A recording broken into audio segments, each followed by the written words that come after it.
Okay, folks, shall we think about kicking off then? Good morning. So I've just been asked by Dem Services before we start. He started off by saying we're all normally very well behaved, which I suspect officers wouldn't necessarily agree with. But he was actually referring to the fact that we are now officially in Purda. Can we not start and end our speeches with vote for me today? Because that will get us into trouble. But not quite as much if we say vote for this or that party, I believe. But yeah, we do have to make sure we're even more non-political than we usually are. But politics doesn't normally make its way in here anyway. Is that enough? Are you happy? Yes. Vote for me. Okay, apologies. Do we have any apologies? Thank you, Chair. We have apologies from Councillor Catherine McDermott, who's been substituted by Councillor Trevor Carbin, Councillor Joe Trigg and Councillor Caroline Thomas. Excellent, thank you. And I'm delighted to say I saw some updates the other day that Councillor McDermott is doing very well, as is the little one.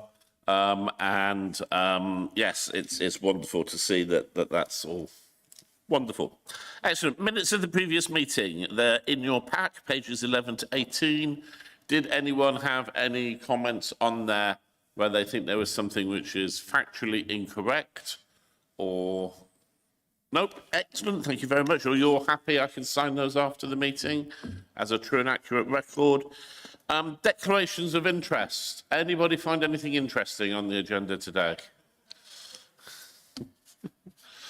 No. Okay. So chairman's announcements. Now our agendas are it's a bit lighter today actually, but I suspect when we get onto the legacy items we may go on a little bit. And what often happens is people actually have to earn a living as well, and we lose people towards the end. So I'm just going to bring to the front something I would normally have said at the end of the meeting today, so I can just make sure that everyone, particularly our officer team, can hear it. And that is, of course, this is, as I've just made reference to with the fact that we're now in Purda, and many of us have come in today with papers to be handed in and all the rest of it. But this is the last meeting of Children's Select for this council. And who knows if, certainly on this side of the chamber, any or all of us will be back in 6 weeks' time. And even if we are, whether we will sit on this committee and to the roles that we've got. So on that basis, I want to, from the chair, say a few thank yous.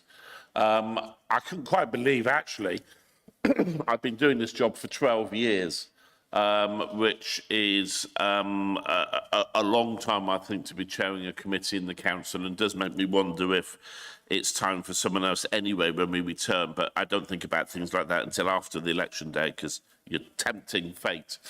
And I may not be here anyway, it may not be my choice.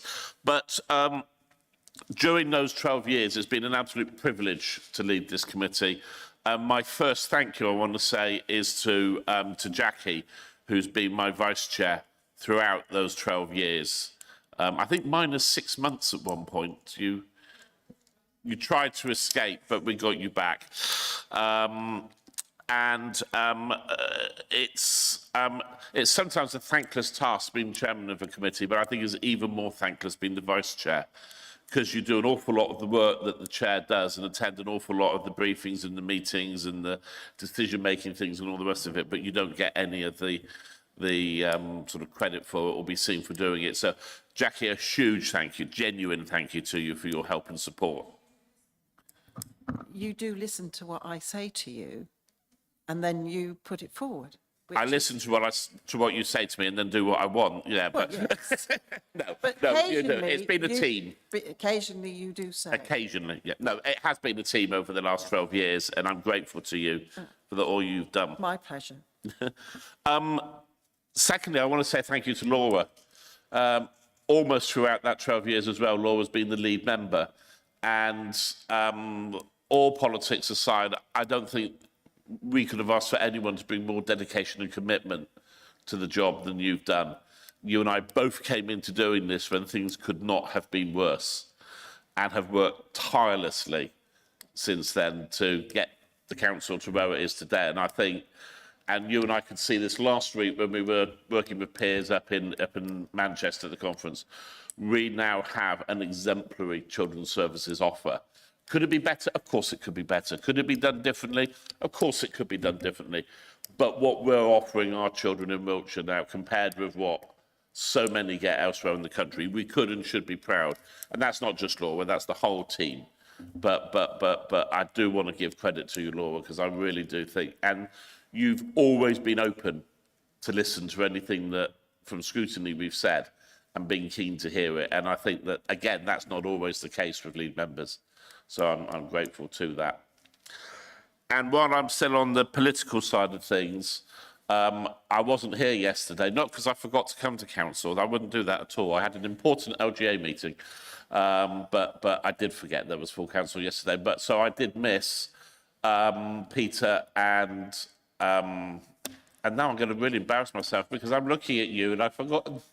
I always forget your name, and I want to call you Sheila, and I know you're not Sheila. But obviously you're not standing again and moving on. But the roles that you have both undertaken have been, Peter, your commitment to children through the corporate parenting work that you've done and the safeguarding lead work that you've done has been second to none. And I really, recognise that. And the number of times, Sheila, someone help me out here, Suzanne.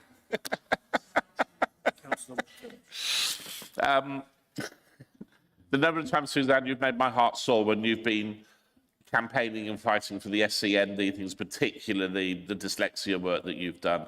And I think it's outstanding, and it's brilliant that we've had a councillor who's been concentrating and working on that. So again, and that's a real personal thank you on that one, because that's an area that I feel we really did need to, and we have moved on so far.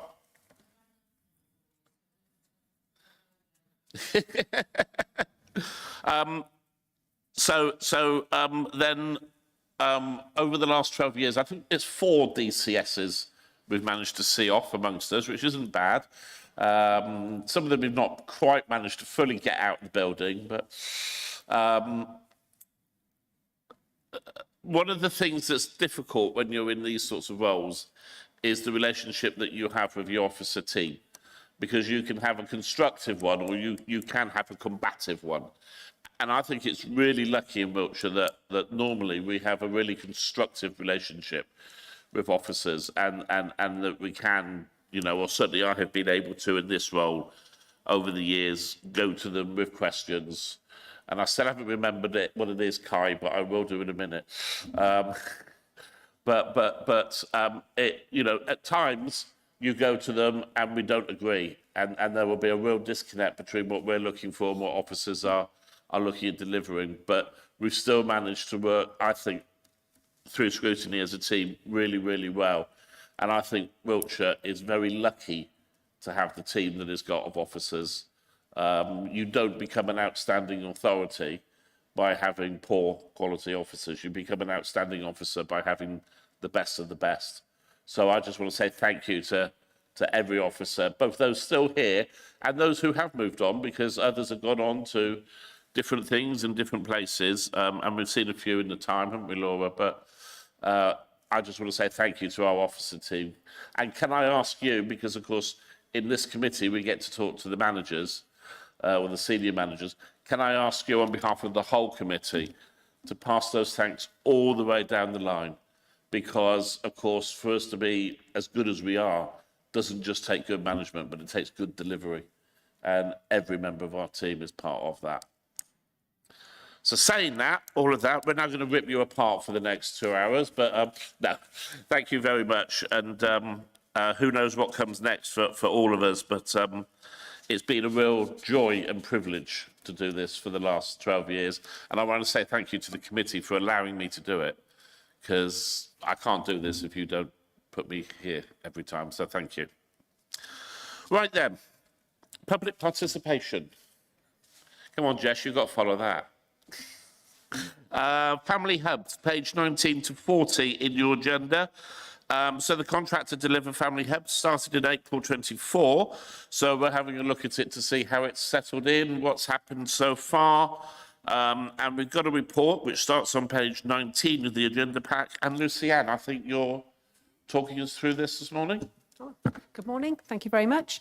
Yes, so you've all had the papers, and I'd just like to draw attention to a few of the highlights, which I think are quite pertinent, and the fact that we've obviously had a great relationship with libraries and leisure, which has been an important thing.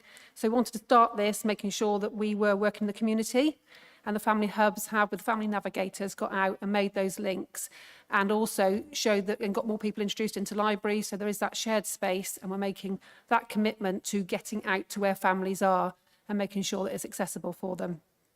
And also the fact that now with libraries we're hosting joint events and making sure it's what the families want, relating to what, reflecting what the community wants at the time. So that might be something different in Marlborough to what there is in Melksham, and again something different in Chippenham, and that's really, really good to see that we can work together like that. We have had, which I think is a highlight, is the parenting courses. So our parenting course has been exceptionally well attended this year. We've had 829 parents attend over the last 10 months, which isn't a full year, and that is more than the 776 that we had before the Family Hub took over. And part of our priority with the specification was to get parenting on the map and to make sure that parents were attending at that earliest opportunity. And from that, we see that we've got 93% of them making a 2-point improvement, so showing the effectiveness and hopefully, therefore, reducing the pressure on the front door and on other services. So really happy about that. And also the group works. They've got families attending Five to Thrive and ready to start school so that they are able to manage their children's emotions and also manage those transitions. So those have been really, really well attended. 799 have attended those. Of course, they've been held, again, out in the community where families are. And that co-location with the libraries has meant that we've fostered a more holistic approach. So the library staff are learning what the Family Hub does, Family Hub's learning what the library does, and we're making sure that we've got a joined up offer so that when someone comes in, they've got somebody in that place that knows to be able to support them and help them. And on the other side is also the space in the family hubs that we've got in the council buildings. So that's been used by Sendias, by the refugee team, by the fostering team. And again, we're making those links.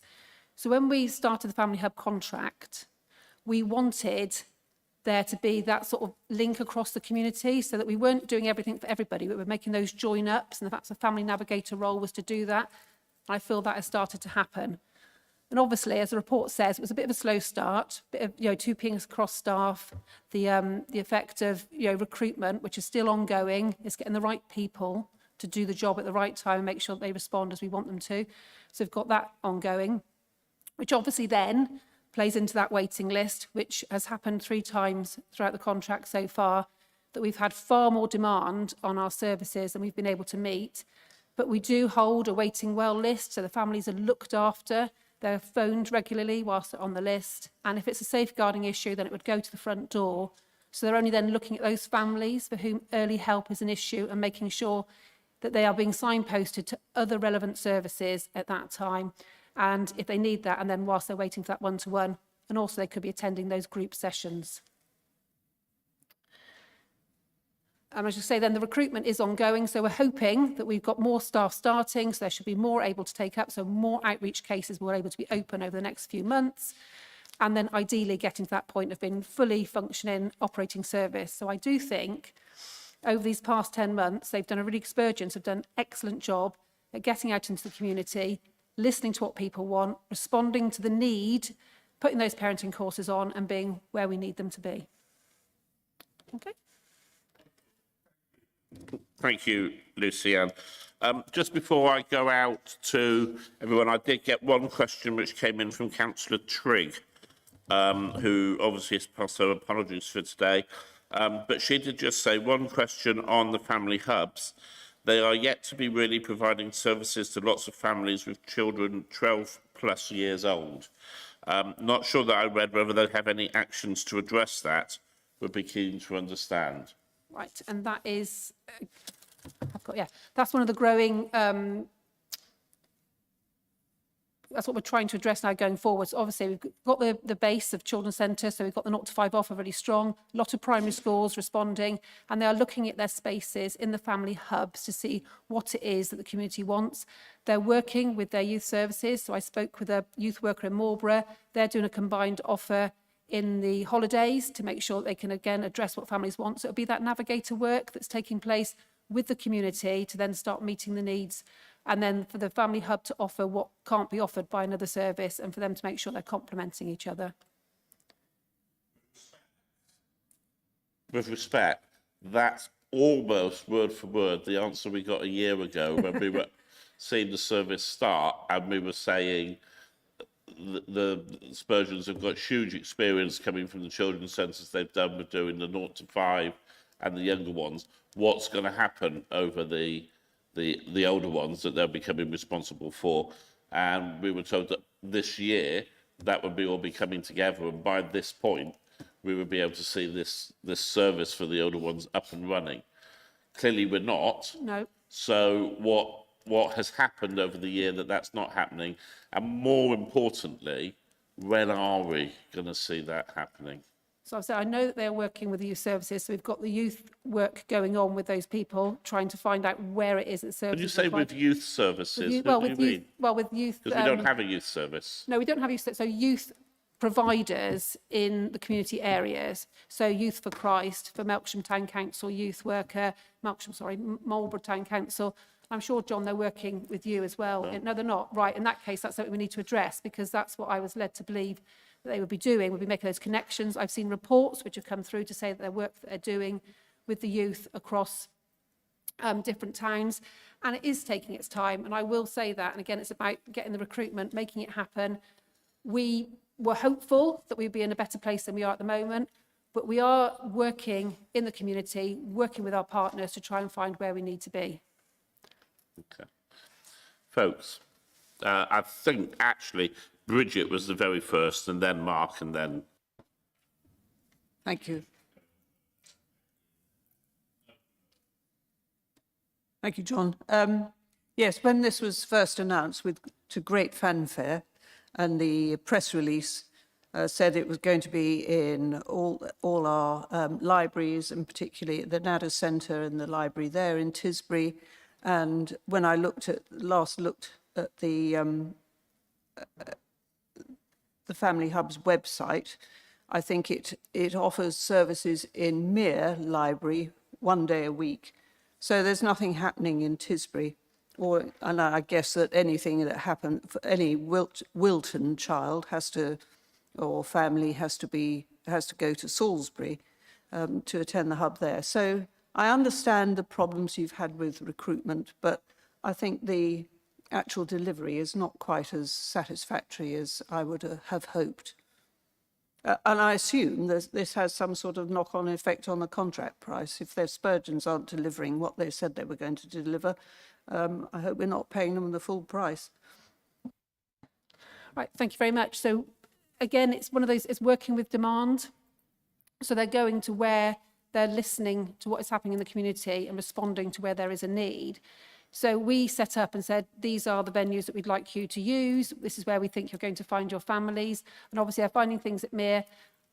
I did believe that they were in Tisbury, so I'd check that for you, because I thought that was that is where they were 1 day a week, and I had seen that down as a part of their plan. So I will double check that and make sure that they are delivering where they said they were going to do it. But they might be saying those families are going to Mere, and actually we've chosen not to do it in Tisbury, but I will check that out for you.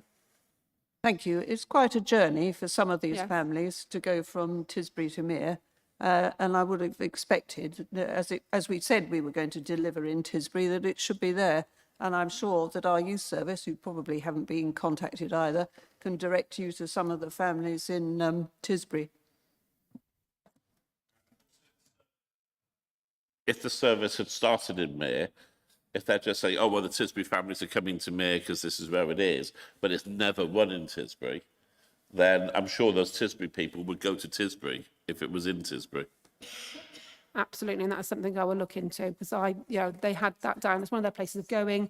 That's somewhere they were having sessions, and they had, which we'll have to look at the demand there in the area. Okay. Yeah, my question is regarding recruitment. Obviously, it's the first one on a conclusion, so it's obviously a serious problem. You say there's a high turnover of staff. So, kind of point one is why are people leaving? Are they telling you why they're leaving, when they're leaving? And when it comes to recruitment, what do you think are the reasons for them not wanting to join the service? Is it salary issues, or is it lack of skills in the workforce? It is a combination of all of those. So from the 2P perspective, when I say we had turnover, that's where staff came in, 2P'd across in the contract. Those that had worked in children's centres may have found that they weren't ready for the work to do it from 0 to 19 and 0 to 25, and they'd rather focus on the 0 to 5, and those people have moved on. They've gone through a very robust training regime, upskilling the staff, working with our schools team, work with people to get the team ready and able to work at the level that they need to be working at. So that has then, for some people, they've realised perhaps that's not what they want to do. The pay, isn't as high as some of the jobs, and it is I think you've got to be a special type of person. The community navigators, the ones that we've been working with, you've got to be out in the community, talking to people all the time, able to do that, as well as work one-to-one with families. So it's a case of getting the right people. And so they're going through the process. The ones that we've got that have stayed are absolutely brilliant and doing a really, really good job. And we hear that over and over again. We've just got to find some more of those people. Something you said there about providing training and then lots of people leaving. How much are we investing in people for them to then move on and potentially use that investment and training in another job? So is there any kind of, are we doing anything to provide training and then keeping them on board? Is there any kind of way in their contract to say we're providing you with a skill, you have to stay with us for so long? I'm not sure about that, but I would say that they are the training that is given and the upskilling. Sometimes people then find another opportunity, another role which might be better paid. Hours may be different. It's all of those bits and pieces that you can bring someone on, say you are the right person, this is absolutely brilliant, but then the person after the training decides, actually, now I've got these skills, I'd like to go somewhere else. So in some ways, yes, we are upskilling people, but they are staying in Wiltshire and then they are using their skills elsewhere. So we have to hope that what we're doing is investing and making a better quality early help service, whether it be in the family hub or somewhere else. Okay, it's a kind of like upskilling them and hope they stay. Is there nothing we can do to kind of, we're investing in you, we're doing training, you have to stay for us. So, I've done training in all my jobs, and you sign a thing that say I'm doing a course, I will have to stay with you or pay back the cost of that course.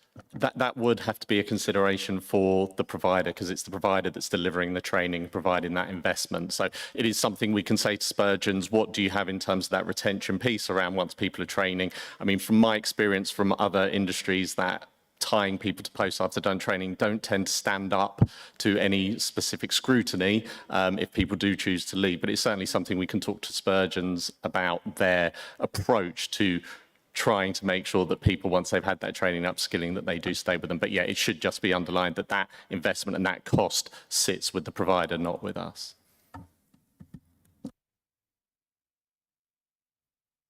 Jackie. Forgotten me. Few things. Obviously, we're talking about that they're providing the service in the libraries.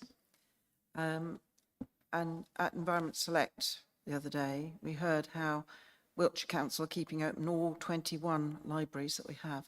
So is this service in every single library? Because from what I'm seeing, it's not. Are all the leaflets, which are downstairs, in all the libraries so people can pick it up? So that was one thing. The other thing is that through our area boards, we are giving out grant funding to a lot of youth providers. So are Spurgeons aware of who all these youth providers are? Because there should be some link for them to know this so that they can work with them, even just to get their message out. The other thing is that obviously being parochial and looking at the Wootton Bassett area, I see that, I think this is on page 22, it looks about 50 young people that they're engaging with, or 50 families. But is that all in Wootton Bassett town, or is it in Lynham, or Cricklade, or Purton? So although we've got it for area boards, are we able to show that that the workload they're doing is spread across the area board, or is it sort of concentrated in the more built-up areas? And is there a demand in the more rural areas? Because, you know, if there isn't a demand, you obviously no point going out to the rural areas. I think, yes, those were my questions on that, as to, you know, what, because I don't see anything of Spurgeon's up where I am. It may be that I just haven't noticed them, but I don't see anything of Spurgeon's. Rise Trust are working in my area, but that's because they're paid for through other ways. Thank you. So if I start right there, so Spurgeon's, when you say, is it across, is it Lynham, is it Wootton Bassett, is it Cricket? It's all of those areas. And again, the figures will be for one-to-one work as well as for group work. They might not be seen physically out in the community because they could be with those families on a one-to-one basis in the home, so you wouldn't see them. They are in the community. They are. We're trying to sort out what's the best place in Cricklade, because we're sort of using the leisure centre and trying to decide whether that is the place that people are coming to. So they're looking into that and then going to speak with the town council about where else it is they should be, which would get a better footfall, because they're not getting the footfall they want currently in Cricklade. So that's something we need to, or they need to review with us to make sure they go to where the families are, and make sure also then they can go back out to Lynham and to the villages. And, you know, again, Purton, they've had a connection with St Mary's in Purton, and to work at the school there, to offer courses there. So it is all happening. It's just in, you know, where it is that the demand is at the time. The leaflets, are they in all the libraries? I think in the report it says they're in 17 libraries currently, definitely all the time. It's building up those relationships with the other libraries, and we've had, you know, a lot of conversations with our colleagues in libraries to make sure that we can get in there, we can do it, and it's perhaps working out whether that is the right time. And it's also in some libraries where they're volunteer run, it's just us making sure that we get in and have the right conversations, that they all feel comfortable together. So that's just an ongoing bit, again, when you have a move. So, as I said, because we've had some change in the community navigators, it's then getting back in again and building up those relationships that they are where they need to be. But as I said, we have been very well welcomed, and the libraries are, you know, willing to have us in there as much as we need to be, and making sure that we are working together. And those leaflets should be in all libraries, and I will check on that for you. And yes, they are working with the youth. That was the other question, was around the grant funding for youth. So they do have ongoing conversations with youth providers and with the area board. Of course, I'm told that they go to area board meetings, they have those conversations, they know what's going on in the community. So there should be that link there around the funding, making sure they can offer something together.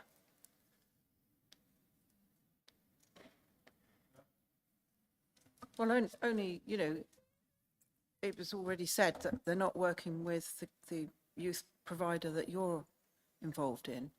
So I wonder whether there's other gaps and whether we can identify where those gaps are. I do have to say, Lucy, and I don't want to be coming over overly negative or say no, that's not. But and actually, I have a very positive experience recently of working with Spurgeon's on a project in my community in that scheme. But they've only once come to an area board in the year that they've been doing it in Melksham. I don't know how many others see them at area boards regularly. Once? Not at all? No. Have you seen them? Every time? Oh, several times. There you are. Move to Westbury, folks. That seems to be the answer. But it you know, I think that what we're seeing on the ground doesn't necessarily reflect everything that's coming out in what's being said there.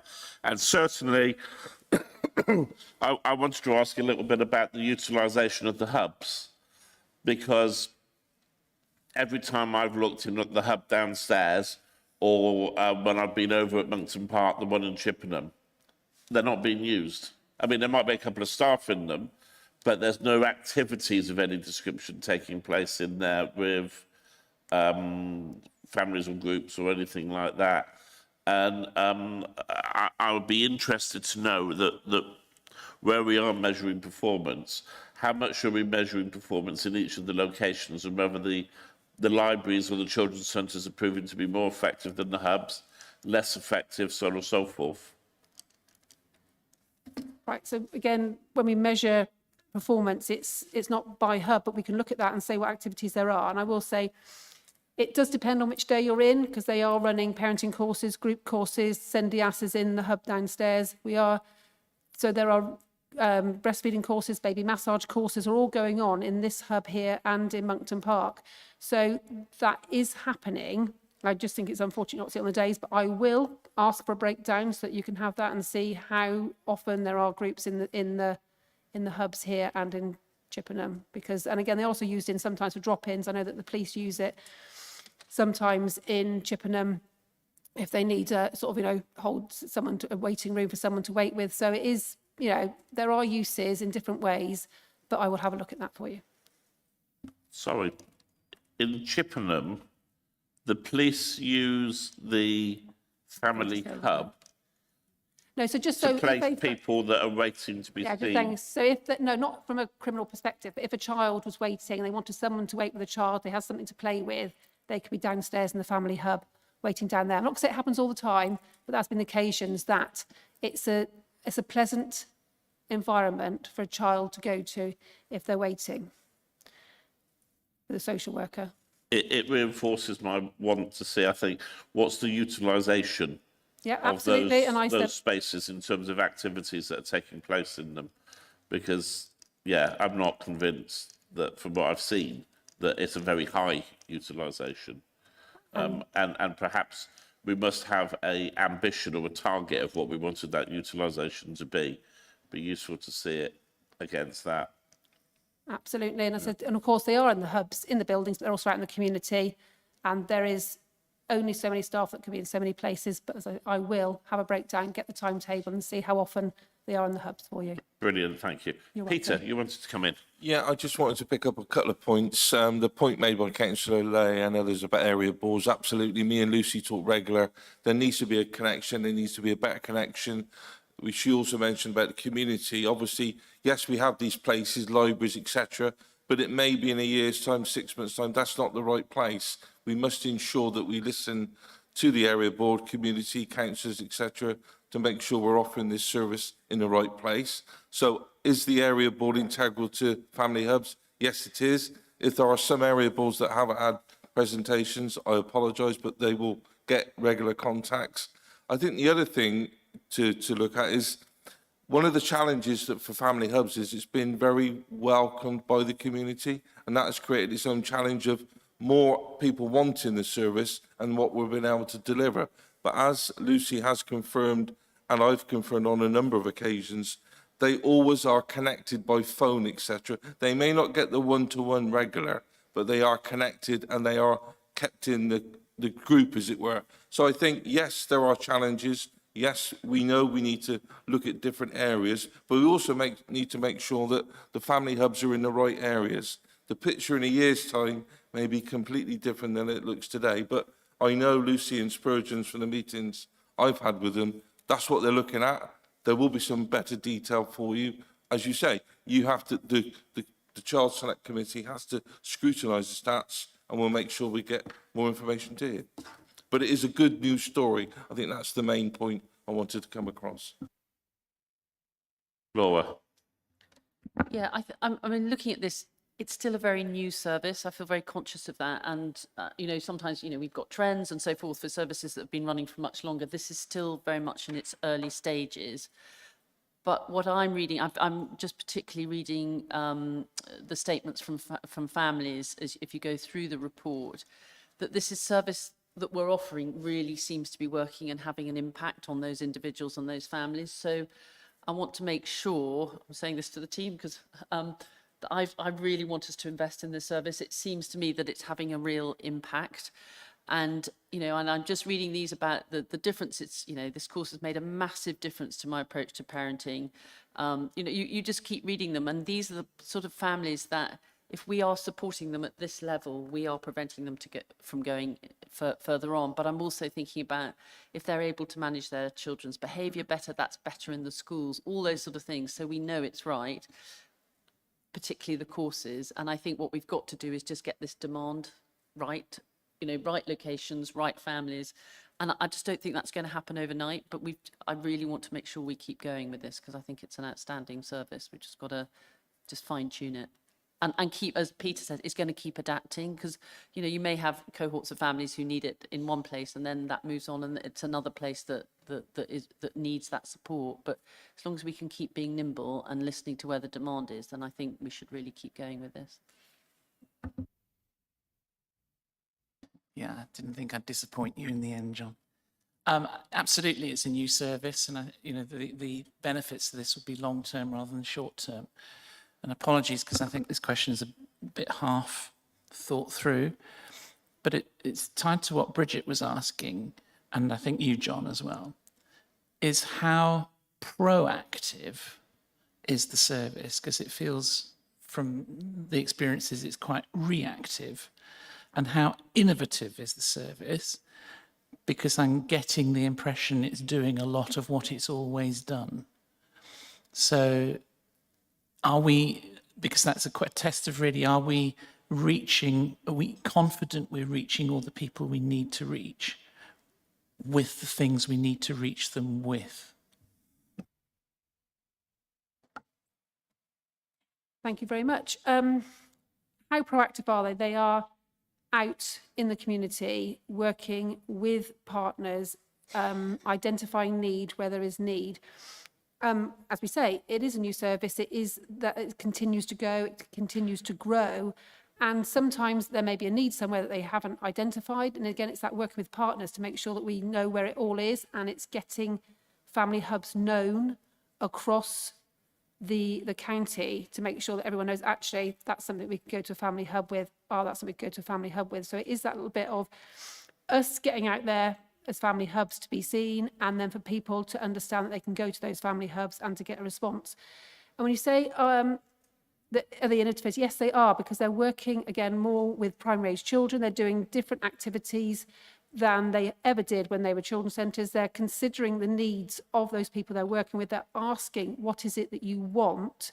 And then they are trying to respond and reflect to that. So there's been a lot of work going on with the libraries, with the museum, putting on activities across the holiday periods. There's been this growing Lego clubs, which is something that was never done before. So that's working. But if that's not working in an area, as Peter and Laura said, it's then going to what does that area want? What do we need to put on in that area to respond to the needs of those families?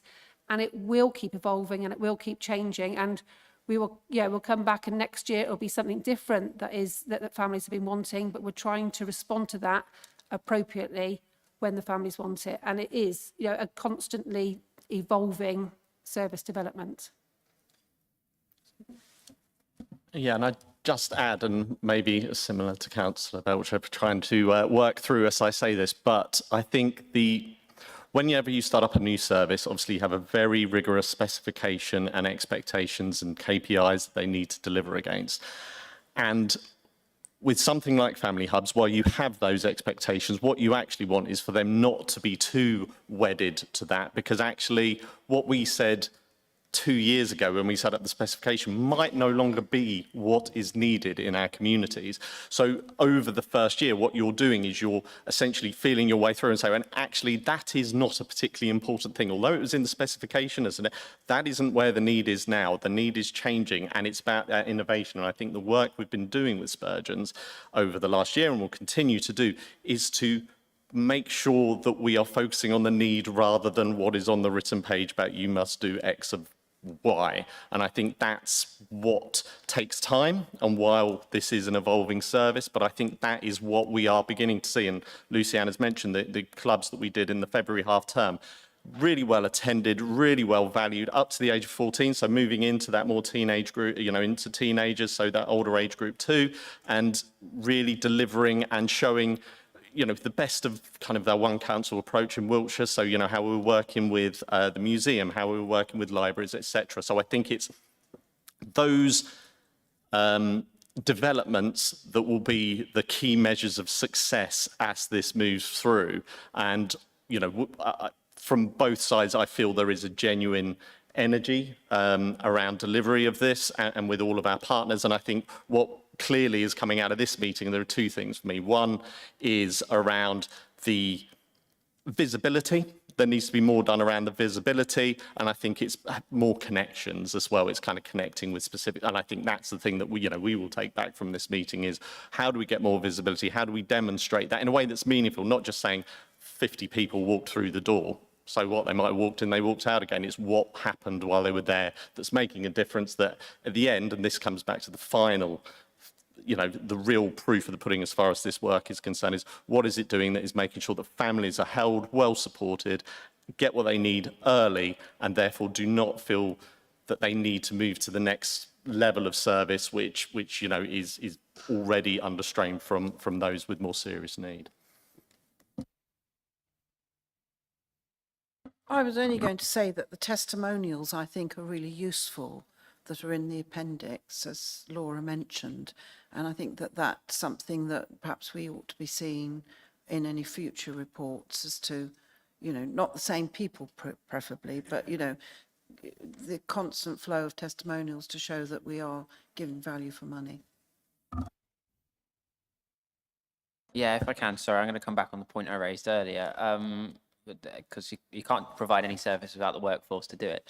I've been doing some looking up while you guys were talking. I could only find one singular job for family HUDs on the Spurgeons website and nothing else anywhere else. So I just just want to check really if you guys could check with Spurgeons that they are actively recruiting, because I can't see anything anywhere apart from one.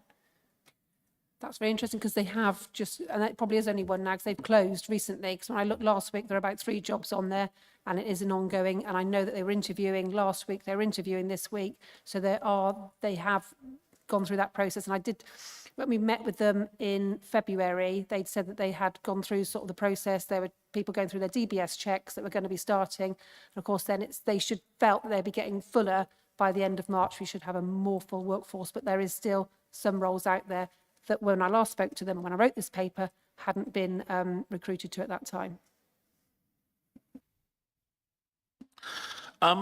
My take on this, I think we've got what is actually a very good service. It was a very good service that was being delivered a bit patchy in the past. We've now got one provider county-wide, but as they went county-wide, they also went 0 to 19, where they were 0 to 5 before. My impression is that, on the whole, the first year has been about getting the 0 to 5 service working county-wide, and the older ones haven't seen the same level of energy, if I want to put a word onto it in there. Speaking personally, I can almost live with that because I very much take on the message. This is a new contract. This is a new service. This is a new way of doing work, and there's going to be a little bit of creeping around and finding things. And Kai, you made the point that 2 years ago, when you were writing the spec for this service, you can see one of the things you wouldn't have known is that the chap behind you, David, there, I think has now signed the necessary bits of paper for the funding to come over for a new Wiltshire-wide, in partnership with the OPCC, Wiltshire-wide youth person to be helping grow youth work. So my question on that is, are we going to see proper joined up working between these new agencies? And I know it's an outside person, David, who's going to be doing this role, but proper joined up working between those who are there trying to support youth work across the county, touching those older people. I know Bridget was mentioning earlier on, others feel strongly about, and the work that Spurgeons are doing, which I do recognise as more of a signposting role, but they're still going to know what they're signposting to, and they're still going to be there. They're meant to be able to support organisations delivering these things as well. How are we going to join those things up? And please don't tell me, as you were whispering to each other then, the words, "Oh, have you got a new person joining?" were leaving your lips. We always take a one council approach to everything, John. So, in all seriousness, there is a role for us to play in making sure that Reece, who obviously works in Dave's team, I have regular contact with him to talk about what we're both doing in terms of youth services, because that connection is essential. So I think that is a key part to play, but it is also about what we do with our third sector providers and others together. And I think that's probably still a little bit emerging, if I'm honest. There's still work to do, but I know Reece was meeting, I think, with yourselves and others to kind of like, how do we get that regular contact, those regular conversations? And it's about the connecting. It's about, okay, they're doing that work and then that feeding into Spurgeon. So it's underway. It's still evolving because, as you said, the paperwork is, the ink is still wet. But I think those connections, we know what we need to do, and it is about making sure that they're happening. And yeah, Lucy Ann and Reece, I think in particular, kind of have key roles to play in making sure that Spurgeons are informed of that and make sure that they do their work alongside it. And to what extent do Spurgeons and the work of the early, the family hubs and all the rest of it, to what extent do they feature in the action plan for the delivering of the youth strategy that we were told would be ready for April? Is that to me, John? Or it's to anyone who can answer. Well, I can't, but I'll check and I'll come back to you on it. See, that's what scares me. I'm sorry, that's what scares me. Because if Spurgeons actually are embedded in the 0 to 19 work, if they are embedded in the 0 to 19 work, and we've got this new strategy that's been developed that came out last year, end of last year, and there was an action plan being put together, which frankly, if it's to be released at the beginning of April, would be finished by now because they'd be dotting the I's, crossing the T's, and it would be going through sign-off process. Okay, and what scares me is that I asked the question, and we've just signed this contract, or we've just signed this agreement to give this money to Wiltshire Community Foundation to jointly employ somebody to help develop youth work. What scares me is the fact that when I ask senior management to what extent are those things working together, and I get the answer, I can't tell you. That's not one council working, is it? So just to come back on that, John, I'm not the lead on the youth strategy, so I did have to go and just check the document. So I'm looking at the youth strategy, and family hubs are referenced through the document as an integral part of the delivery of that strategy.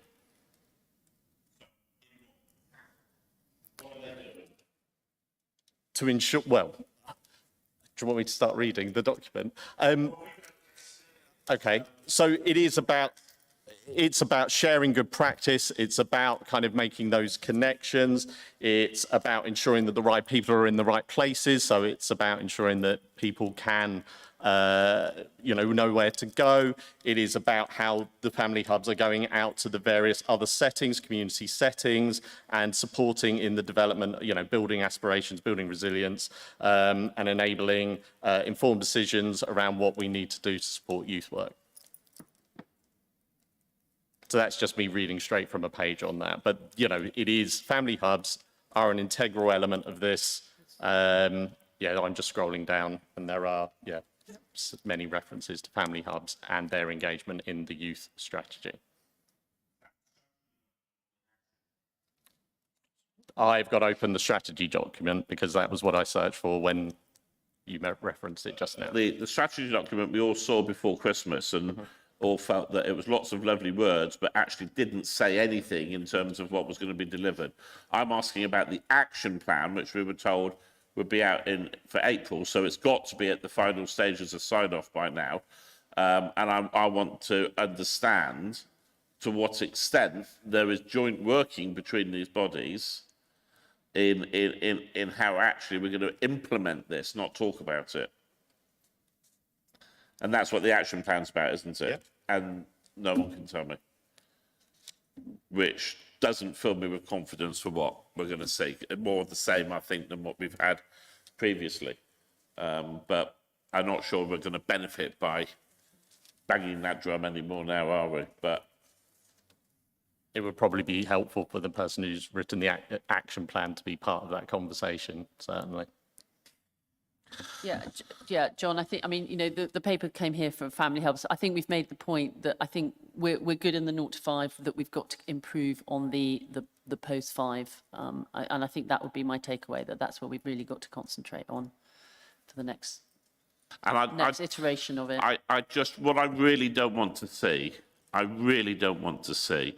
is us ending up with 3 strands of things that are meant to be delivering something for the 9 to 18-year-old range that I don't think are properly catered for at the moment, where we've got family hubs over here, we've got Wiltshire Community Foundation's project over here, we've got something else over here, and we're being told it's all as one, and it's not. And they're working independently and they're working separately, and it's not joined up, and there's not an understanding of who's delivering what and where and when. And we talk about, and many times this morning, the words youth service have been used in terms of what is being delivered for young people.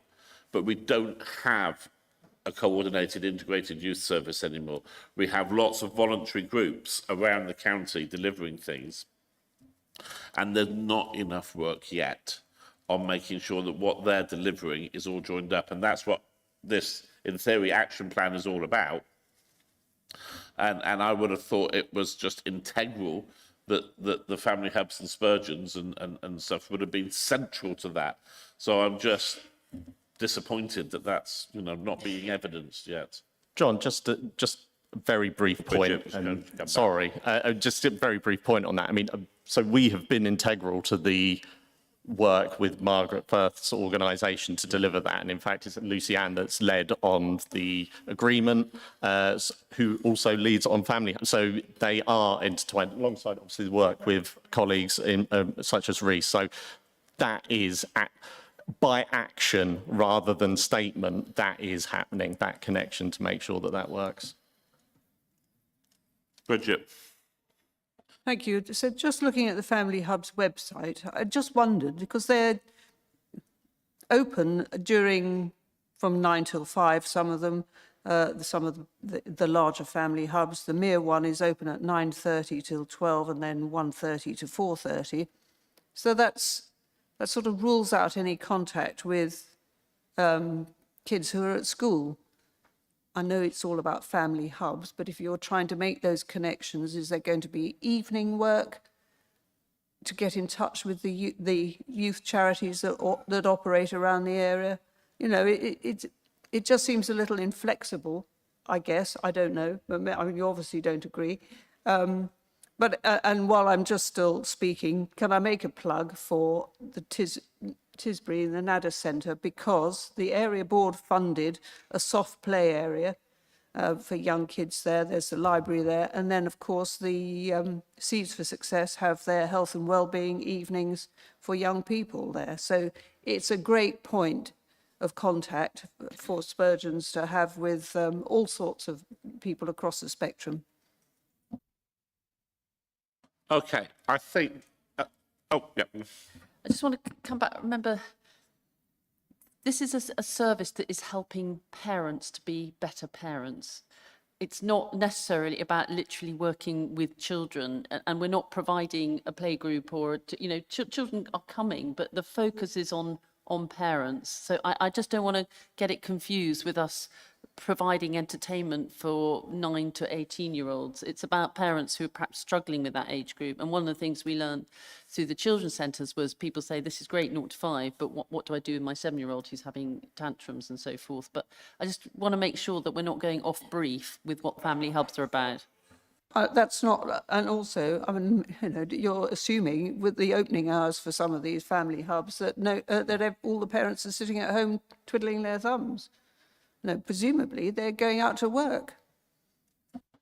John, just to point also with regards to that obviously it's not just about what's happening, as say throughout the report. It is about they're out in the community. It's not just about it being a fixed location. And obviously the locations are to some extent driven by the opening hours from which they are working. So there is not always the opportunity to change that, but they're out in their communities, and for example, the work they do with many of the courses, they're actually run in the evening, so they are done specifically to make sure that they meet the needs of families rather than just doing it when it's convenient with them. So it is a service that covers, goes right across the day and the evening, not just about what's going on in a centre at any given time.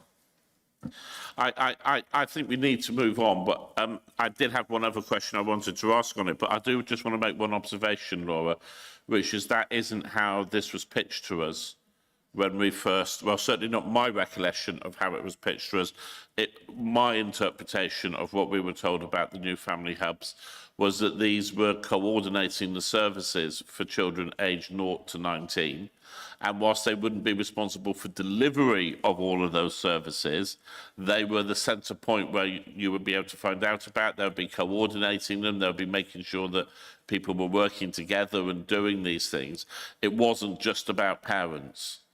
They're not. I They understand weren't the sold to us as parenting hubs. They were sold to us as family hubs. Yeah, I understand the distinction, but I want to make sure that we're not expecting, youth groups meeting necessarily. I mean, they're integrated, but we're not providing entertainment. It's about helping and providing support, and that's just a distinction I wanted to make. Fair enough, although I think that it might be really good use of the space at Monkton Park to actually have a youth club running in it rather than sitting there empty of an evening. But And if that's right for the community and the families and what their needs are, Final question I certainly want to cover on this, because and it's coming from a much more positive direction, you'll be relieved to hear. We have had really good take-up on the parenting courses. Really good take-up on the parenting courses. They were popular before, they're even more popular now. Page 26, page 25, paragraph 21, talks about 1,307 expressions of interest for parenting in courses, particularly for parents with children with additional needs. Now, of course, the minute we talk about additional needs, we start getting towards safety valve territory and all the rest of it. My question is we're not delivering 1,307 sessions. We've heard a little bit about capacity, which would explain some of that. Is this not somewhere where it's worth, and I'm sure within the constraints of the contract, they probably don't have the funding to support delivering that many extra, and that's understandable. I'm not knocking them that that's not happening. But we've got funding for Safety Valve for investing in things that we think would help address some of the pressures that we're facing. If we've got parenting courses that deliver support for parents with children with additional needs, would not delivering more of those courses for those families perhaps help reduce some of the pressure we're seeing? Because if we can teach techniques and methods and understanding to parents for children with special needs, then they may not be just looking for the first official solution that they can find through an EHCP, perhaps be more happy to use the more specialist targeted services that can better support their child, because they're better equipped to be able to address that. And therefore, would not a positive step be to invest some of that money in helping to deliver more of these parenting classes? I'll take that away and review that, Chair. Currently, all the investment money for Safety Valve is committed against other things, but we are looking at where we are spending that, where we aren't spending that, where we could reprioritise, and I'd definitely be happy to take that away, because it does, I agree with you, it feels like a proactive option that would help support those aims.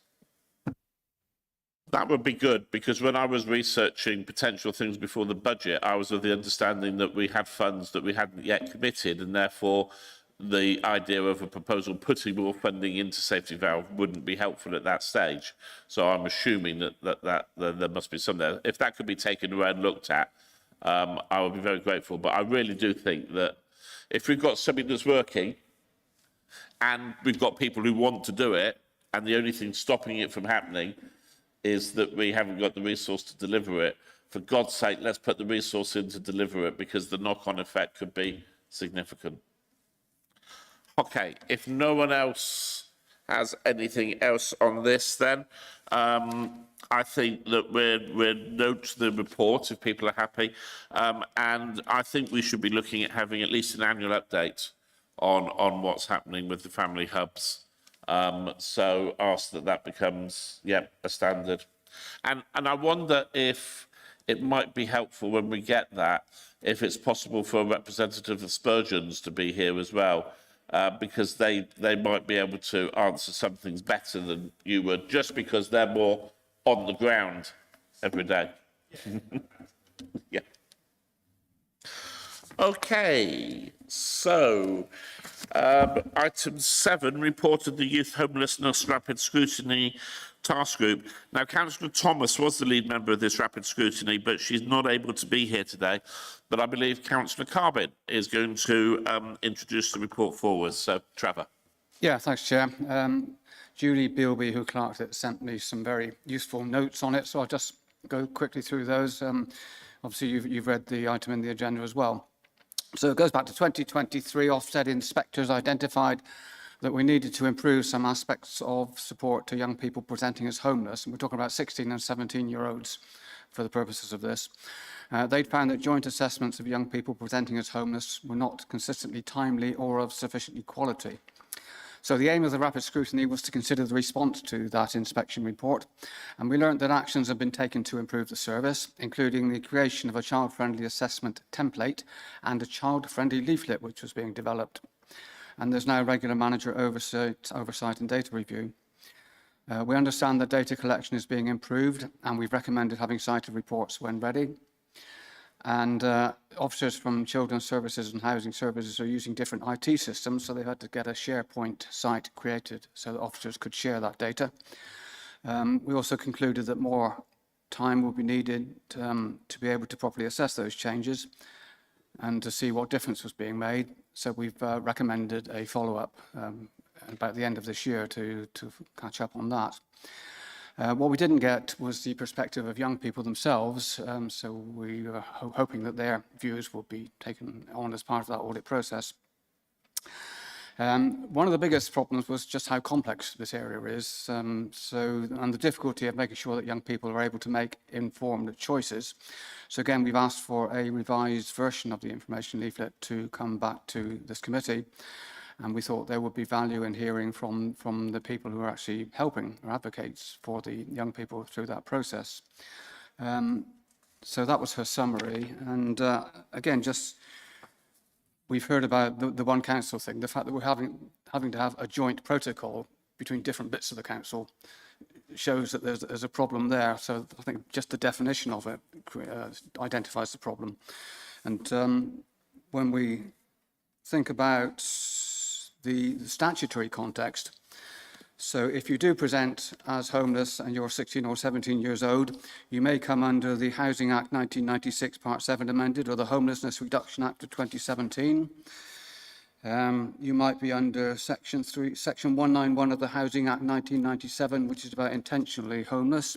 You might come under Section 10 of the Children's Act 2004, which is about early help, or Section 17 of the Children's Act 1989 if you're a child in need, or Section 47 of the Children's Act 1989 if you require child protection. Section 20 of the Children's Act 1989 is the provision of accommodation for children. I think that's more or less it, but that shows what our officers are up against when they're dealing with what may be a very complex case of someone coming into the building saying, I'm 16 years old and I've got nowhere to live. So we had a good crack at it, Chairman, but we think there's still a bit more to be done. Thank you. Okay, questions, anybody? Gary. Thank you, and thank you to members for the work they've done. I just want to come back on the point about that the existence of a protocol suggests that something's wrong. I think you've very well articulated there some of the challenges in terms of the different types of legislation that different council departments have to work with, and the existence of a protocol is actually a sign of that one council from my point of view. It's about setting a really high standard about how we will work together in the context of those different parts of legislation. So I just wanted to come back on that. There's some really good work, and it's entirely common across local authorities in the country that you have a protocol between children's services and housing because of those legislative changes. So it's good practice. Laura. Yeah, and I just want to see it from the child's perspective, how they're in a set of crisis, and then you're trying to explain it to them in a way that's meaningful for them, and understanding the impacts of the decision they make, I think, is incredibly important. So that's what that really shone out to me, that we've got to get it right for the young person. So anything that's simple and user-friendly for them, I think is really key.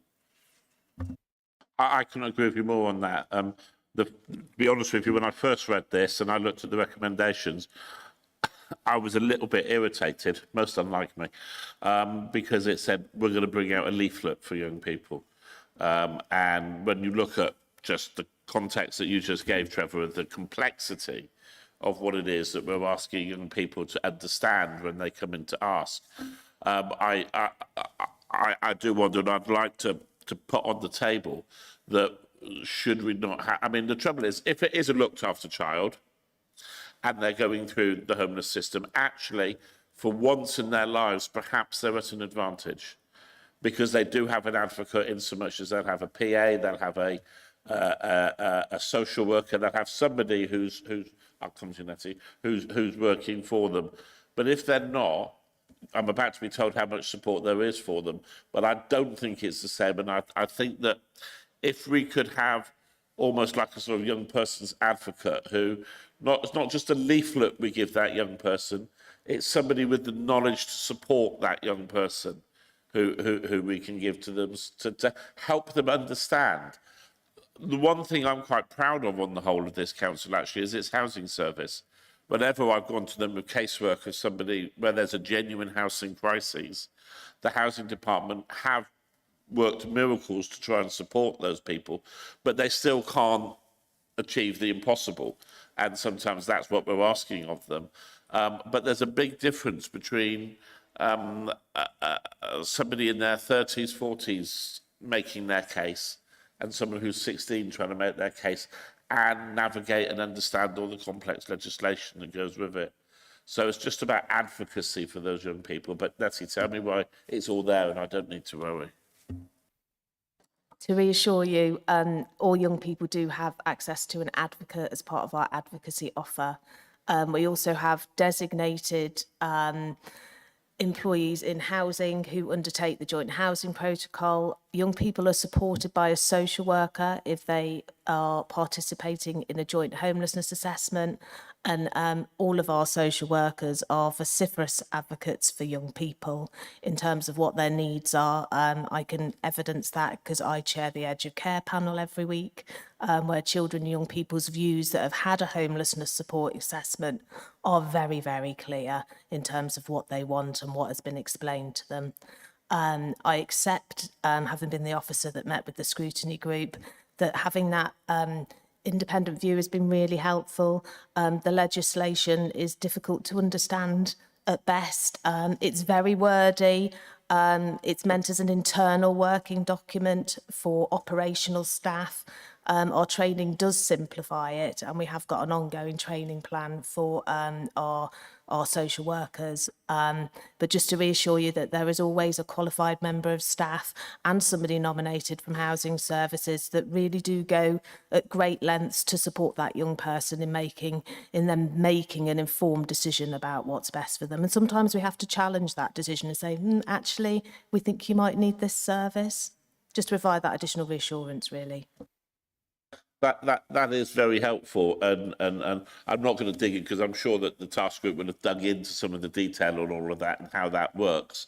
But I think it's reassuring to understand that there is a process in place. But just to reassure me, if a young person, a 17-year-old, walked into County Hall this afternoon and said, "I'm homeless," there's a wraparound service that's going to come in immediately to support them, including young people-friendly advocacy. Yes. Fine. Okay. Anyone else for anything else? Then I think that we've got the 4 recommendations there. Having heard Trevor's presentation and the follow-up questions, are we all content that those are sensible? But we do put a recommendation through as part of our legacy report to the new council and new committee come next year, that there should be a second rapid scrutiny exercise towards the end of the year, looking at where things stand and the post-inspection improvements that have been done. Helen. And also that I'm assuming it's an annual report on the numbers as recommended in the report. be Absolutely, included, yes. Come to committee. Yes, yeah, point 3, that we get an annual report on the numbers. I think that would be very helpful. All happy? Excellent. So, number 8, review of the work of the Children's Select Committee, pages 49 to 66 in your agenda pack.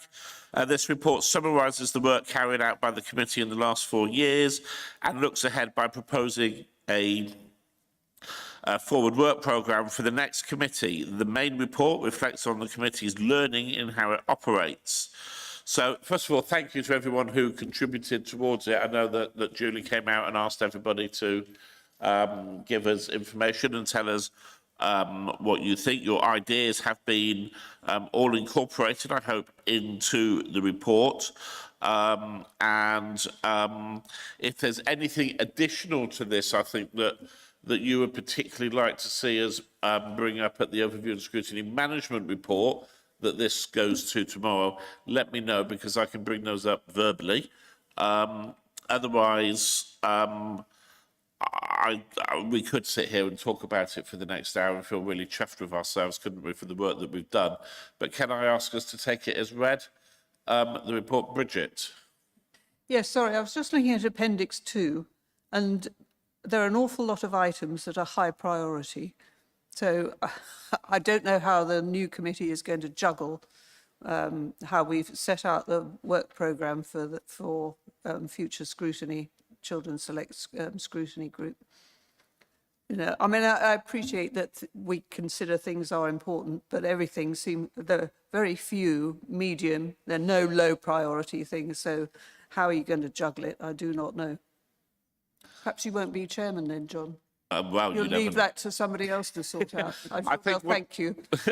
One of the challenges that there have been in the last, I think actually post-COVID, but I don't want to blame COVID for this, but we've not had the same level of scrutiny activity in terms of task groups and activities for a period. We're catching up again, but there's some stuff here that we wanted to do as a task group that we've just never been able to even start on that work, and others which were going to be task groups that ended up being rapids, so on and so forth. So I think that one of the challenges we've had, and you're absolutely right, Bridget, I'm not going to try and, you're absolutely right, but one of the challenges we've had is that the quantity of things that have been coming in to be addressed has swamped our ability to be able to meet the needs. And in fact, one of the things that Jackie and I have talked about in the chairs meetings of those in scrutiny is actually we've got to look at the workload on the committees, because it's a huge workload for the number of meetings that we have. And what we haven't done this year is we set up a couple of years ago, you might remember, the standing task group that worked alongside the main committee to try and reduce some of that workload. We just haven't been able to get that, because of capacity, get that up and running again. So I take on board what you're saying about everything's priority. It's because they sort of hit priority and then they stay there. It is going to require us and somebody taking a cold hard look at it and saying, how are we going to reprioritise these things? And I would urge that whoever is here, whether it's me or anybody else, in late May or June, it will be June by the time the first meetings happen, the first thing they should be doing is actually having a meeting with the new executive, whoever that will be, and officers, and saying we've got to have a sensible discussion about what can we make as, priority 1 and what's going to drop down to priority 2 or 3. You're right to raise the issue. I don't have a magic answer.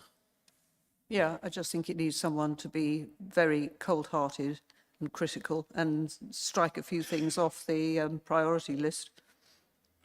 I think you're right. The trouble is Jackie and I are just both warm and fuzzy and lovely people, and we can't say no to anything. Helen? Yeah, on that Tell me scrutiny. I'm wrong. No, you're not wrong. I mean, I was kind of sitting there with the sort of systems analysis hat and thinking, well, maybe introduce a very high thing, but that would require more work. In regards to the scrutiny thing, I mean, it has been meeting, but we're given one thing to look at. And generally, when we're looking at an agenda, there's 3 or 4 high priority things that emerge out of those. So I don't know how you solve it, but I think the point that Bridget raises is a good one in terms of how are you going to avoid swamping the committee? Is it big enough? Do you need to create subcommittees? I don't know. There's a raft of things that need to be looked at. It's certainly on the agenda of the work that Overview and Scrutiny Management is doing in terms of reporting back to the new council. Do we want to change the way we deliver scrutiny at all?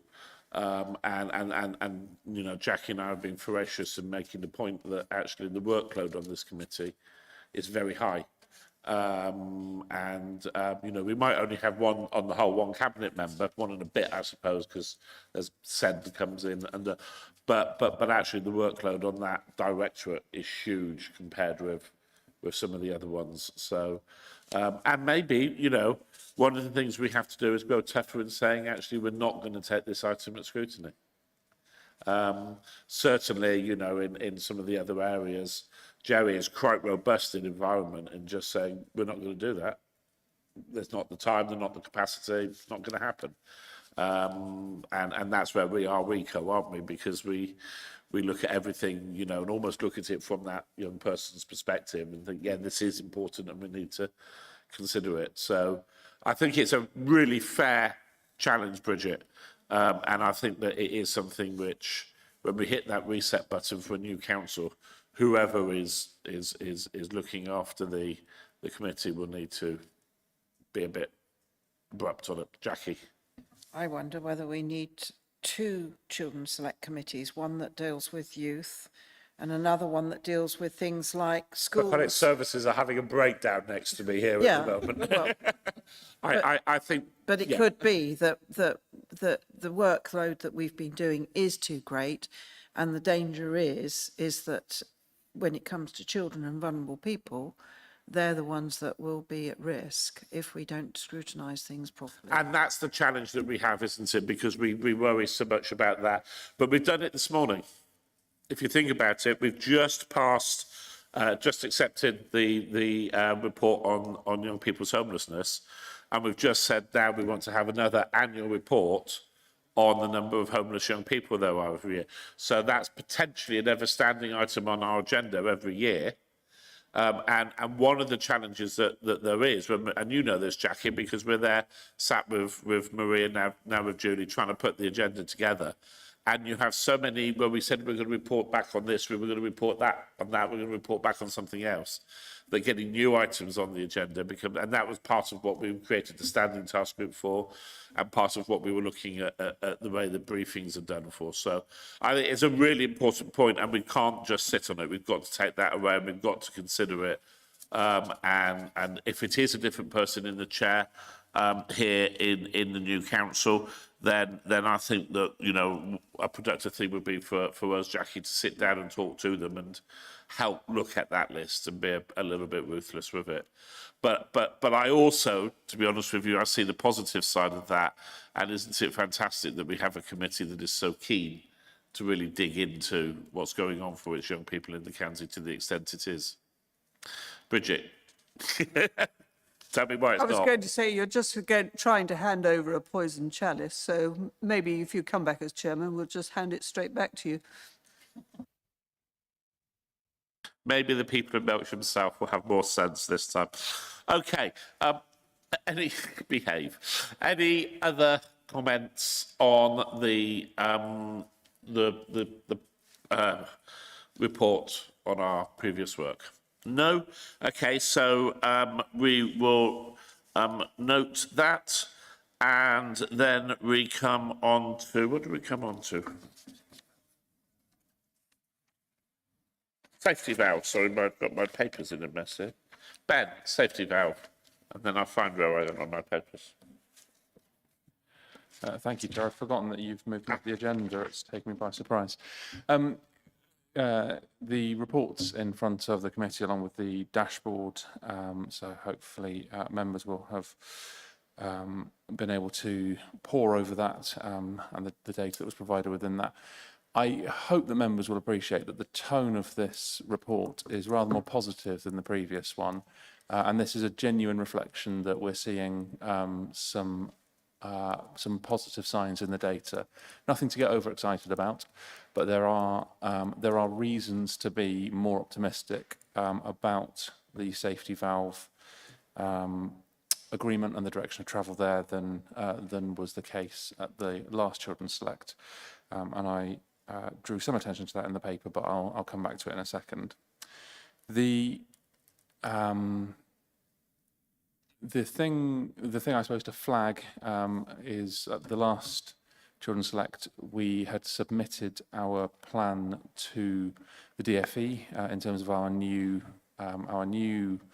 approach to delivering the safety valve and our request to them to extend the agreement from 5 years to 7 years.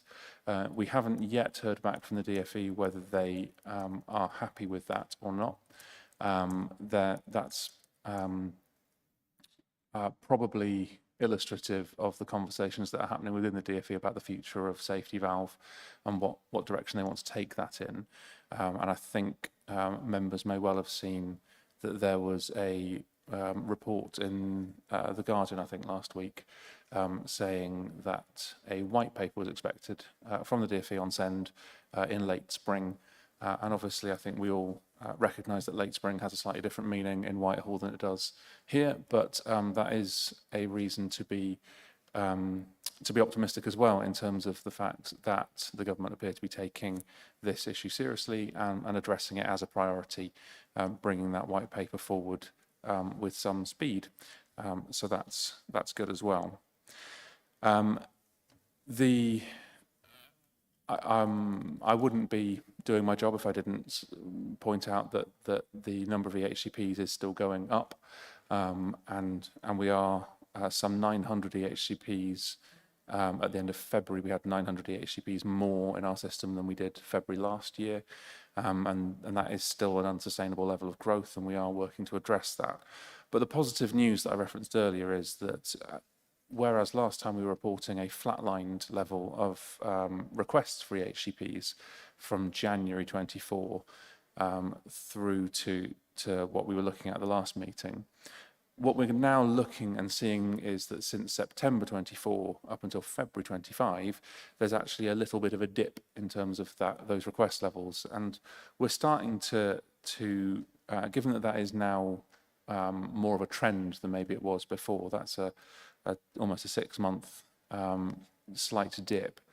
We're relatively sure that is some of the impact of the work that we've been putting in with the mainstream inclusion support advisors that are going into schools and advising schools on their SEND and inclusion, with the school and family support practitioners who are supporting schools and families around the early support assessment work. With the early support hotline as well, there's a range of things that we've put in place to offer alternatives and to offer advice around EHCPs. And when we think that this is starting to have an impact, and we're starting to see that, and that is, even though it's a relatively small dip in terms of the number of EHCNA requests, when compared to the growth that anecdotally we're hearing from other local authorities that they are having, actually, it's something that I think we should celebrate, because it is not reflected in other areas where there are authorities who've seen 50% growth in their demand.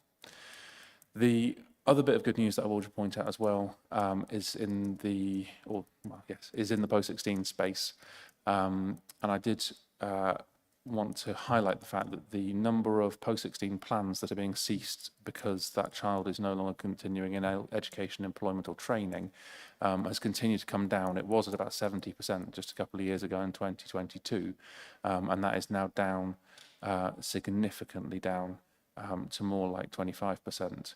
And it's no longer the highest reason that EHCPs are being ceased in Wiltshire. That is because of children going into some kind of post-16 support. And the early months data from March would also suggest that young people entering employment has also gone above that NEET rate as well. And so again, that's to be celebrated. NEET no longer being the top reason, now being down to the third reason that the EHCPs are seeing being ceased is really good and positive. I said that was going to be the final thing. It's not the final thing. The final thing is our 20-week timeliness measures as well. We know how important it is, if we're going to tackle sustainability, that we've got a really well-functioning system that we're meeting those statutory deadlines. That helps improve trust in our SEND system more broadly, and that then contributes towards that sustainability programme. And the fact that our 20-week timeliness has gone up as well is really positive. It's a huge credit to the statutory SEND team that for the last 4 months that 20-week timeliness has been up and around 50%, which again, given where it was just a few short years ago, is really positive. Still more work to do, and the head of service, Lisa, is really focused on that, but it is nonetheless really positive. So I think I'll leave it there, Chair, and take any questions. Thank you, Ben. Just before I open it up, can you just answer what I'm probably about to make myself look a bit of an idiot, but I love, as you know, I love your tracking sheet, and it's really helpful. That very first statistic on the number of EHCPs, if I'm recollecting correctly, and I might not be because, but there used to be another line that was on that, where there was one that was the number that we're at and one which was the number that was forecast.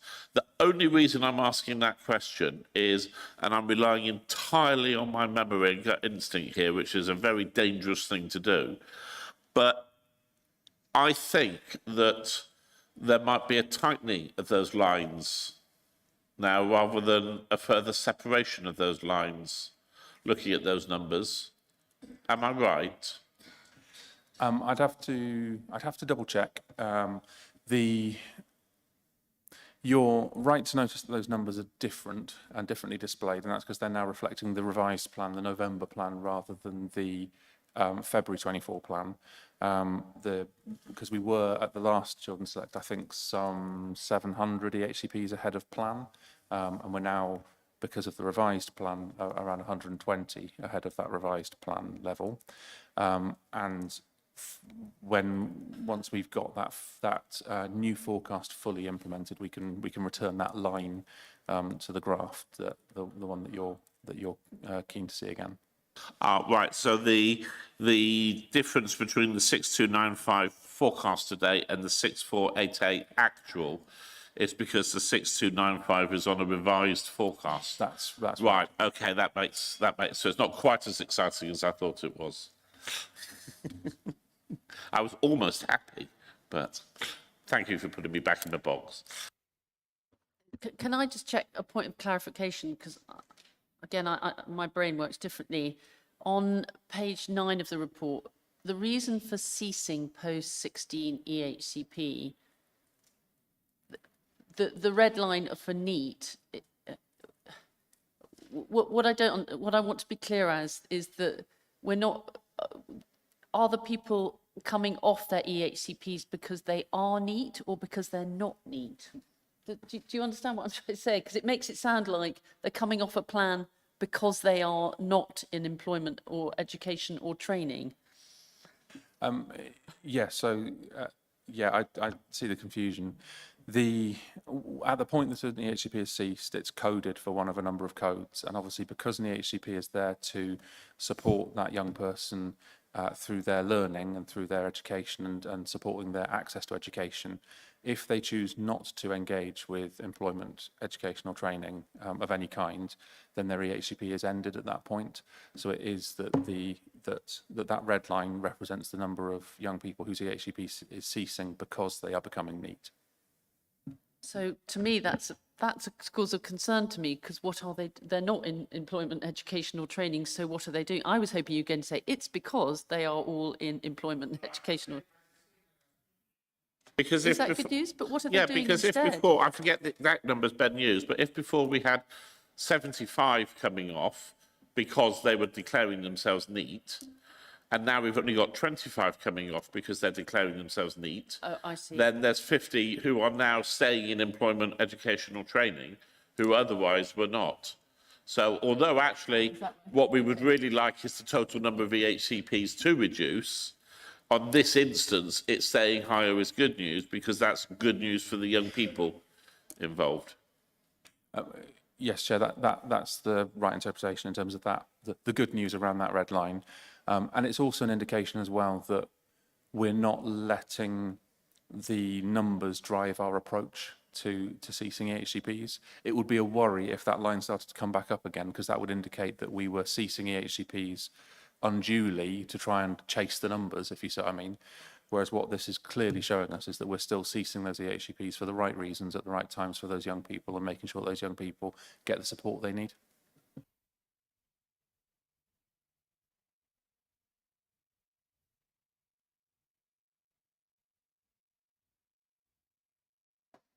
Thank you. I was just wondering how confident we are with the DfE extending the agreement from 5 to 7 years, given the way the government's behaving with other departments and stopping all sorts of payments, or if they are perhaps a little bit more sympathetic towards young people with SEND and other special needs.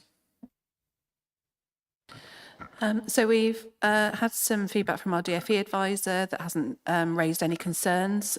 So that's really positive. And the DfE have also been really clear that they are going to be continuing to support safety valve authorities, even though they're not going to be entering into any new agreements. So that commitment has been given from DfE, and what we really need now is that confirmation about our rework plan and their final official view on that. But we haven't had any cause for concern in terms of anything that we've received or heard so far. Okay, thank you, because otherwise we're going to be up the creek without a paddle, aren't we, if they don't agree to extend it? Financially, we're going to be in trouble. Yes, but us and almost every other authority in the country. And I think the real reason we haven't heard anything is because, like the government before them, to be perfectly honest with you, they just don't know how to deal with the high needs block funding issue. And I think that we'll continue to just see it bumble along and no firm decision made for quite a while, because the minute that they take off the, whatever it's called, what was it called? The bit that's stopping everybody going bankrupt. Yeah, The statutory override, yeah. The minute they take off the statutory override, then councils up and down the country are in huge trouble. And it was due to have been gone by now. It was due to have been gone last year. And it's only because there isn't an answer.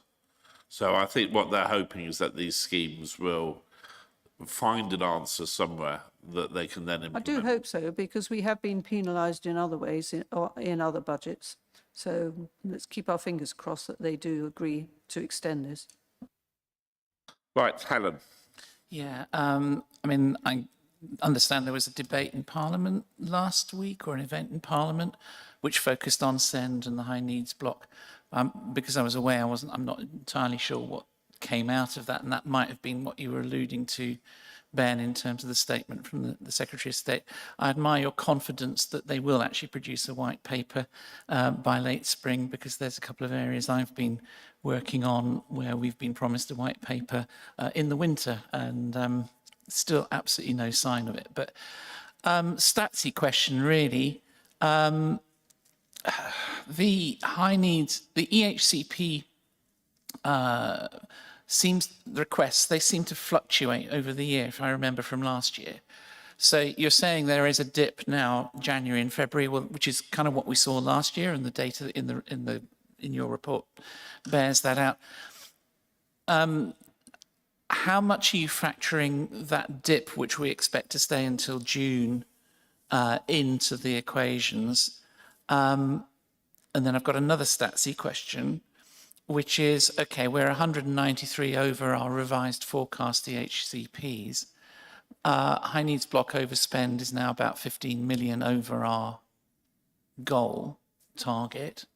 That to me seems more of the risk than trying to, cap something which is essentially demand driven and we have very little control over. Can you explain what steps we're actually going to try to take to get that HNB overspend against target overspend down? Yes, thanks.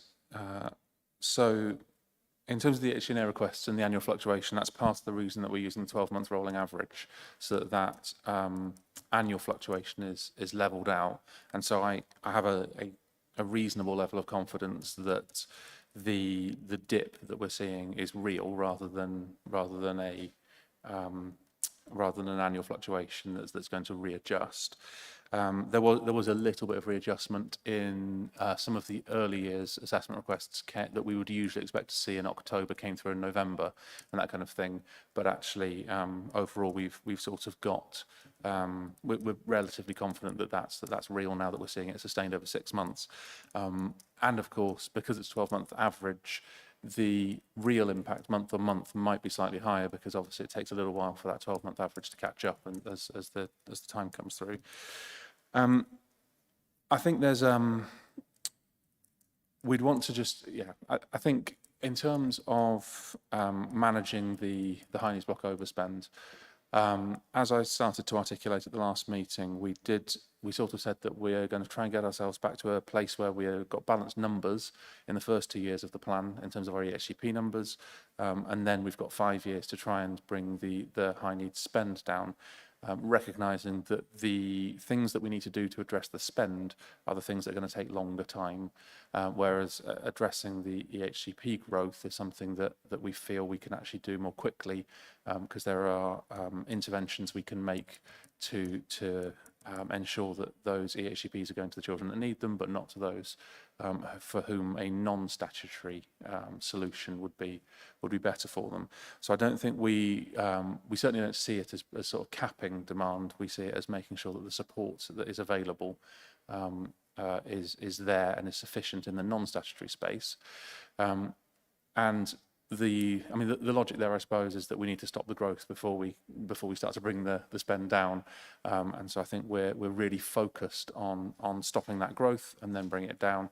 And I mean, as I said, we had a 900 EHCP growth, so it's not something that is going to be easy, but we are fairly sure that the interventions that we're putting in place will address that. So part of what we're doing is some of those interventions I already mentioned, and strengthening some of those interventions, the mainstream inclusion support advisors, making sure that schools understand what they should be doing around the ordinary available provision for all learners, what is on offer for children with SEN, but that they should be exploring and exhausting before they go to an EHCP. Then we're putting in I suppose a sort of counterpart offer for families as well. So that's partly through the school and family support practitioners, but also we're bringing in a new team of I think we're calling them SEND family advisors. They will go out to families, meet with them, understand their needs, understand what has led them to submit an EHCNA request, so that they can really understand what the family's needs are and where there might be non-statutory solutions that they can be signposted to and handed to. And we think that could have an impact, quite a significant impact, as those families begin to access that other support, that non-EHCP support. And through those and through the additional support and training that we're putting in, we're pretty confident we can start to bring that EHCNA request level down. At the moment, we're still running at around 94, 95 EHCNA requests a month on average. We think that if we could get that down to 66 requests a month, a reduction of around 30, actually that gets us to that sustainable point. Which and when we start to think about 30 HNA requests a month, actually that it becomes less of an intimidating figure as we start to think about actually, okay, that's 12 a week or whatever. So we can get ourselves to that point quite confidently.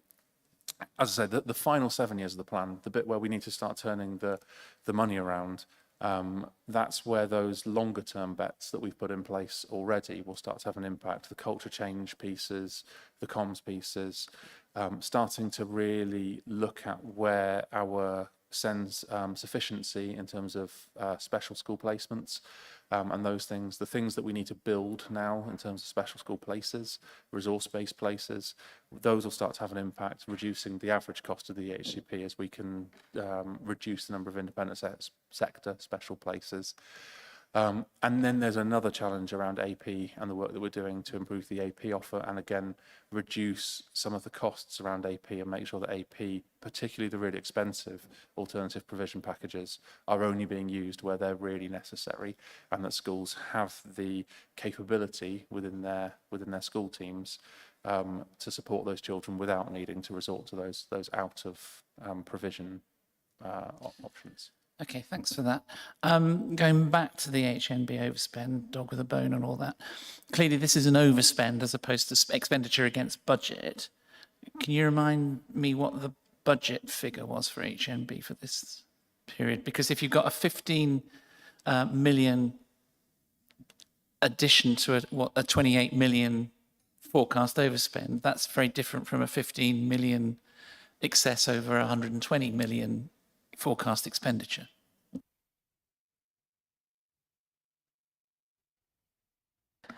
I'm just looking that up, Councillor Boucher, and I'll be able to update in about 2 minutes. Last question, then, and then we can come back when. I think my question is very close to what you're asking, was basically the 66.8 million deficit, even after safety valve was implemented. Has that been budgeted and how are we paying for that? That was kind of my question, which is kind of similar to. So it's with the 7-year plan, it's a £120 million deficit at the end of the plan.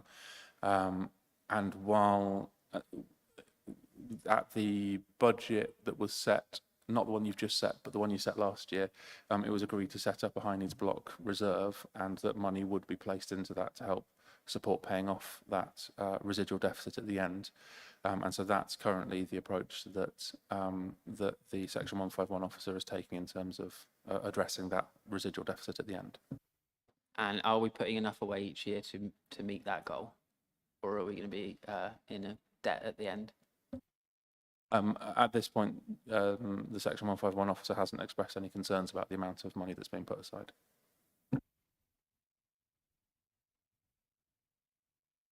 Julie very kindly writes me notes to pay attention to from time to time. Every now and then you read them and you think, what on... So I've got... Well, this is a positive point, apparently. Okay. Paragraph 4, March, update RAG rating improving in para 16. Oh, sorry, period 4 March, update RAG rating improving on para 16. Project activity mostly on track, para 17. Slowing of EHCNA demand, para 18. Slowing not experienced by other local authorities, para 19. Increase of young people into EAT, paragraph 24. I'm not sure if that's a series of different things or just one long, very good statistic, but apparently well done. No, yes, if you read those paragraphs, she's summarised it very well. I needn't have done my bit at the start. Actually, we could have just read that. That would have been fun. Have you done your homework? Yep, just wanted to check I was quoting exactly the right figure. So the high needs block budget allocation is 74.445 million.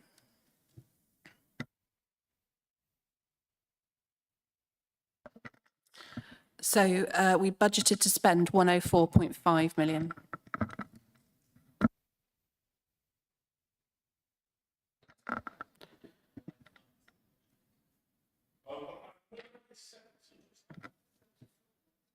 £74.445.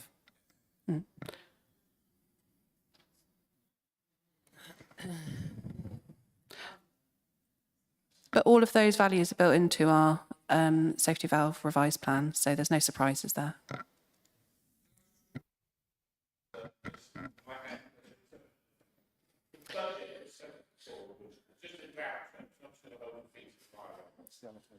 The allocation, the high needs block allocation is 74.4 million.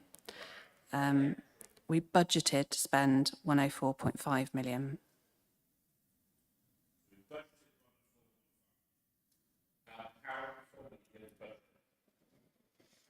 how we perform. So our report that went to Cabinet in Q3 was projecting a 123 million pound spend.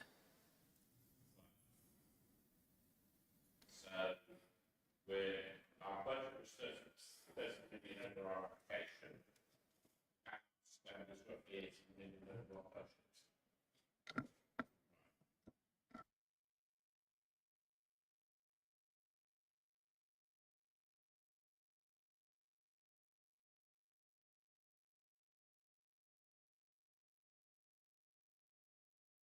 Well, John, that kind of highlights the key program risks, which are on that front page of the dashboard as well, because you've got fairly severe risks here, which have come at quite a severe financial cost. And while I appreciate you saying that you've got a plan, the plan has been revised. We've got 6 years now to address those. We're still saying that actually we're at quite high likelihood at the moment of not meeting that trajectory and failing to generate the reduction in INMSS payments.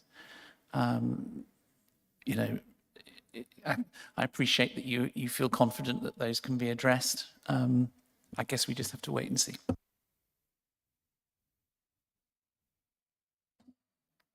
Sort of going a bit off track. No, but some years ago we were told that young people and children coming forward, we were getting more and more cases with children with SEND. And a lot of it was because children were surviving birth. But I think that we see in our own communities that a lot of these children who have SEND are not survivors of birth. They would have survived anyway. So these aren't complex needs. So what's happening generally about looking at why are our children having these issues? Because is it because we always did and we just didn't recognise it? Or is there more SEND out there, the sort of less complex needs, but obviously a liability and a burden for all our schools to provide for? I mean, I heard this morning, and I know they didn't talk about SEND, but they were talking about, you know, young children who drink these slushy drinks and that glycerol has been put in them because obviously we've taken sweeteners or sugars out of young people's foods. So we're putting in other things that then cause other problems. So, as I say, what work's been done, not necessarily by the council, but society, to identify why we've got SEND and what's happening to try and improve that situation? Much as I would like to hold Ben personally responsible for all of this, just because he never brought that round back for me that time, I don't think that would be fair or reasonable. I think there's a lot of theories about what's going on, and frankly, there's no single thing. I mean, you know, back in the day, I would have been on an EHCP when I was at school because of my dyslexia. I think there's a general recognition now in national levels that EHCPs were meant with the best of intentions, but there was unintended consequences to what it's developed that's just blown out of all context and all understanding, and nobody quite knows how to fix it. So I think we could spend an awful lot of time, Jackie, discussing all the different reasons why young people are having EHCPs, and indeed all the unrelated but related issues. And I heard the same article on the radio this morning, but it's not going to solve the issues that we face here in Wiltshire in terms of the deficit that we've had and what's coming forward. And I think that's what we need to concentrate on. So I hear where you're coming from. And I think that that is a discussion that should be, and I believe is happening elsewhere, but it's not the one for us to have because we can't answer it. And even if we could answer it, we can't solve it because, although Ben's about to. Excellent. Ben, I was trying to get you off the hook, but you volunteered. No, the only thing I would add, though, is that we are looking at where patterns of demand and primary need are changing in Wiltshire and what we need to do in terms of that. And there has been a very clear and marked increase in social, emotional, mental health needs and in emotionally based school avoidance since the pandemic. And we are looking at what we can do in terms of addressing that, because it has changed changed the shape of SEND need in Wiltshire. It has moved, and there was a time when almost all of SEND need was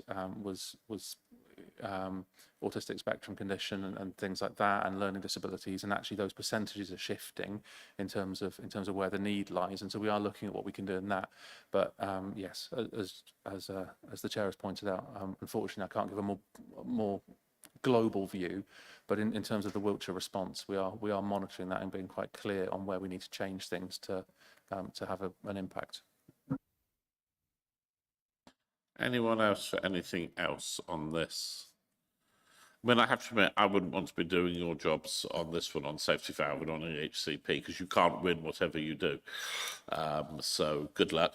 I mean, Jackie, just on your point, the more we can go back to actually targeting specific needs rather than trying to create holistic solutions, the better we'll be able to meet the needs of our young people, I think. But that's national and way beyond anything that any of us are involved in.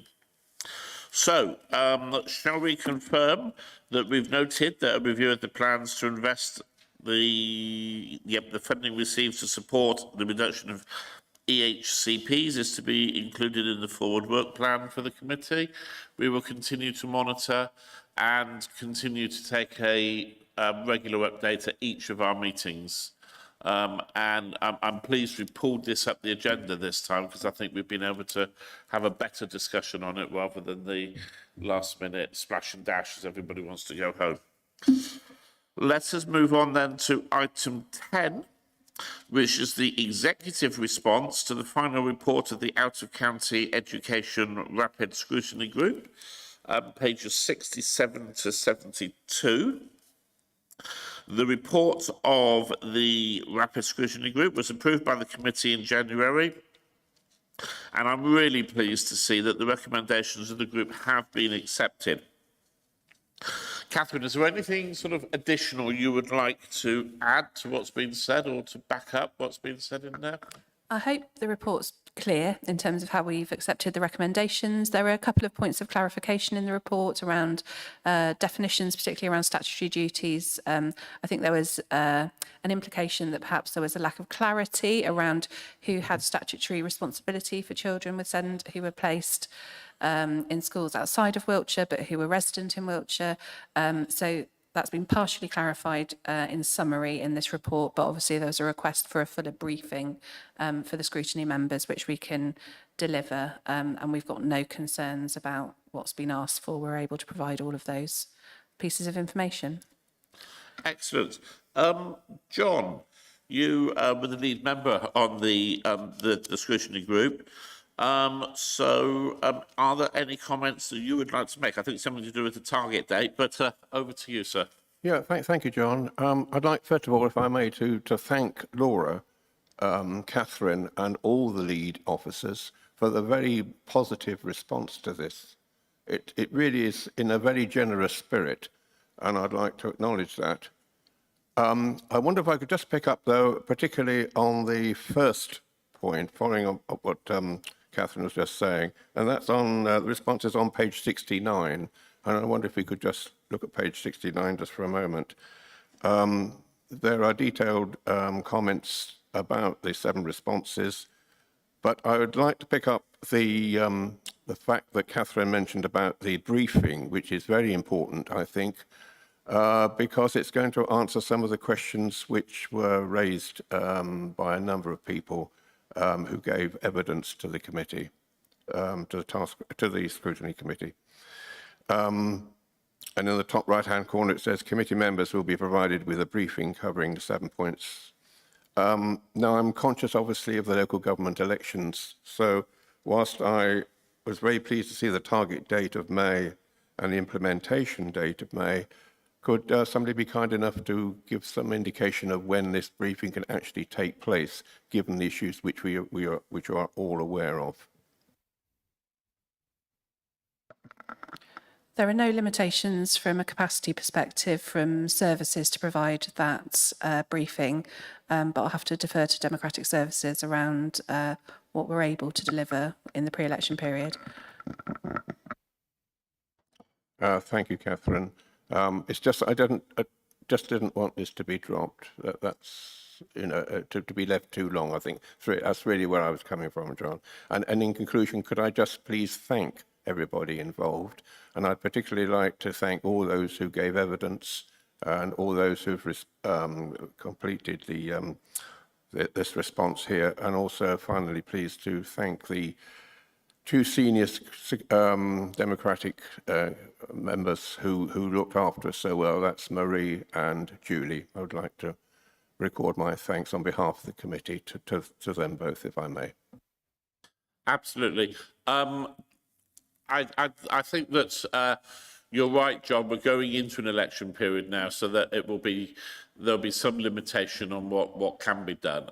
My personal preference would actually be that such a briefing happened after the election for new members, because I think that a briefing to members who may not be here is more likely to be lost than a briefing to new members.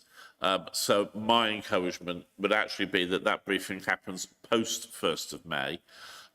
It might actually form a really constructive part of whatever induction process there is for new members, or particularly new members who are going to be part of the Children's Services Select family. So that will be looked at. But can I'll give you my reassurance that even if I'm not on the council anymore after the elections in May, I'll be pushing to make sure that this isn't forgotten.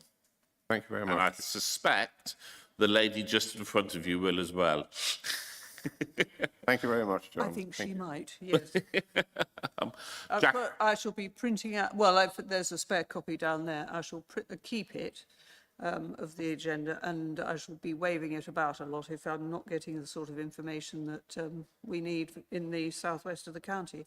Because having been told for years that southwest Wiltshire was no different from any other area, surprise, surprise, the data shows that we are exceptional. I don't think anyone has ever doubted your exceptionality, Bridget. Jackie, were you wanting to come in on something new, or just I was going to say to exactly what you okay, said. You fine. stole everything I was going to say. Anyone else for anything else on this? In which case, are you happy that we note the executive response to the final report of the Outer County Education Rapid Scrutiny Group, thank officers and executive for taking on board the comments that we made, and particularly for accepting them all, and we look for seeing the product of that flow through. And we look forward to the briefing as soon as possible after the 1st of May. Yes. It's actually, can I just ask for a straw poll, an opinion of those in the room? Would we prefer to say we'd like to see that as part of any induction process for all councillors, or as any sort of induction stroke early work for Children's Select? Yeah, I think it should be part of induction, because actually I think it's a wider issue. We've picked up on it in children's, but I mean, there are bound to be other services where people living in the borderlands go elsewhere for council services. So I think it is probably an under-understood area, which probably could do with a wider airing for new councillors as part of induction. We're dangerously close to unknown unknowns now, aren't we? You look. Well, yes, I was just because I wonder how, as you say, it's the unknown unknowns, and I do wonder whether it should be an induction thing, because how many people, potentially new councillors, will be I mean, they're going to be flooded with information. I think it might be information overload. Let us take it away. We'll have a chat, and we could also do both. It's part of making sure that councillors understand the statistics that they're being presented and the gaps that there might be in them, because it took us a little while to get to that point in this committee, in this council. So I think, you know, if we're raising that as an experience of our committee, then that's probably sensible to feed back into an induction programme, even if it's only through overview and scrutiny. But then an awful lot of councillors would be involved in some overview and scrutiny process. Well, I think we'll feed it up the chain and see. I mean, you know, we're making this bold assumption that we won't have anything to do with the induction programme, of course. So, okay. Let us move on then to another executive response, which is the executive response to the final report of the Educational Performance Outcomes Rapid Scrutiny Group, pages 73 to 78. The report of the Educational Performance Outcomes Rapid Scrutiny Group was approved by the committee in January.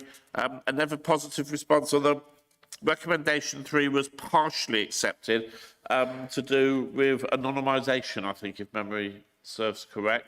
Catherine, do you want to add anything to? So again, hopefully the report is really straightforward and clear in terms of what's the art of the possible. Some of the challenges for us will relate to what we're able to draw through from the data with the support of our systems team within the council, and the recommendation that you referred to, John, around anonymised data and tracking a journey of a child or a cohort of children is something we're still exploring. So that's the only reason it's put down as partial, is just we're trying to explore what we're able to do with the data that's available to us. Okay. I think the task group felt that that would be a really helpful experience to be able to have, because of course when you just look at, say, year 13 or year 11 every year, you've got a different group of kids in there every year. So, you know, comparing this year's year 11 with that of last year or the year before isn't necessarily fair in terms of what your expectations would be. But looking at how a group progresses as it goes through the educational cycle would be a really helpful exercise for us to be able to do in terms of seeing whether, you know, progress is actually happening. Yep. Fine. Anybody got anything they want to add on that at all? No? Okay, fantastic. So we come through. So we're happy that we note the executive response to the final report on education performance outcomes task. Oh, Carol, you're not happy. No, I found my question, so sorry. I wrote myself one note and then I just discovered it. It was just on the next one, which was accepted, I think. It was about time and resource is required to create the scorecard and RAG rating. And I wondered if resource meant it needed a new staff member or just a reworking of workloads for people. Yeah, we don't need a new staff member. We've got dedicated resource within the performance team to support us with this. And we would be in this position anyway, regardless of the request from the Rapid Scrutiny Group, because of the changes in the way Ofsted inspections are being graded and the new scorecard that's coming in from Ofsted in September. We would have to be doing a reworking of how we present all data to you anyway. So yeah, it's being managed within our existing resource. So we don't need to feel guilty about, no, good. Not that we were, but. Okay, let us move, if we're all happy then, let us move on to our regular updates. And ironically, school Ofsted judgments is the first of those that comes through. So another thorough report. How's it going? Yeah, as you see, obviously we know we're in this between period of just a year with the move away from the singular judgment with a consultation out at the moment for a complete change of Ofsted inspection focus and grading from September. However, the Ofsted inspections, both the Section 5, which is the fully graded inspections, and the Section 8, which is either a monitoring inspection for those that are currently RI or ones that are judged good or outstanding, where they do the kind of no graded check to make sure they're still, you know, on track to be continue to be a good school, have all been really, really positive. So if you look at table 1, you can see there how we're doing. Our quality of education scores for good schools as well above national outstanding. As you can see, it's slightly below, but you know, that overall 91% quality of education being good, so that's something we're really pleased about. Same for behaviour and attitudes, above national and south west. Personal development slightly above, effectiveness, leadership and management. You can see the data there. So those outcomes are really positive for us. And for my school improvement team, they are all as expected. So I think those inspections have come out very well. Table 2 are looking at there. You can see there. What was it? Yeah, in terms of primary and secondary, that's split. Primary, secondary, specials and all. We haven't had any specials Ofsteded this year, so I haven't included those yet. If we have them, I'll include that on that table. But you can see there 100% of our secondary inspections have been good, so that's really positive. And for primaries, again, our outcomes are pretty much at and around are all really positive. We just had one which came out as RI so far this year. That we were expecting that to happen. So we've had just one inspection that has been less than good this academic year. I've put in trend data. I know you like trend data, John. So I've put that in on table 3. That's difficult to calculate because of that move from the singular judgment to the judgments across the different categories. So I took there, but Ofsted have always reported against those categories. It's just they then took that to a singular judgment. So those charts there show from previous inspection to now how we're doing, and that sort of change over time, I suppose. And again, some really positive bits. So you can see the quality of education for the Good Plus has gone up during this academic year compared to our sort of baseline, I suppose. Behaviour and attitudes, pretty much the same. Personal development is the one where we've seen, it looks like it's gone down in good because we've had a rise in outstanding judgments in that category, so we're really pleased about that. You can see effectiveness of leadership management is staying positive and going up. And then early years provision, again, we've had a rise in outstanding, and our sixth form provision, 100% of those are good. So for the limited number that we have, you know, the outcomes are looking positive in terms of outcomes generally.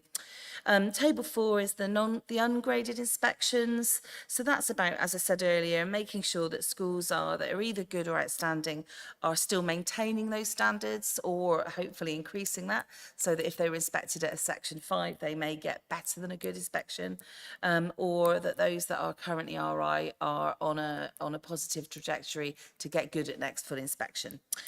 So you can see there that virtually all of our inspections have been about standards maintained for the published ones, and we have had, I think it was just one inspection where some aspects were not as strong. So that's the only one where, you know, but obviously now we're putting in a lot of support there to make sure that school has got a bit of time to get it back up to being good at next full inspection. And that's the roundup from me. Have you got any questions?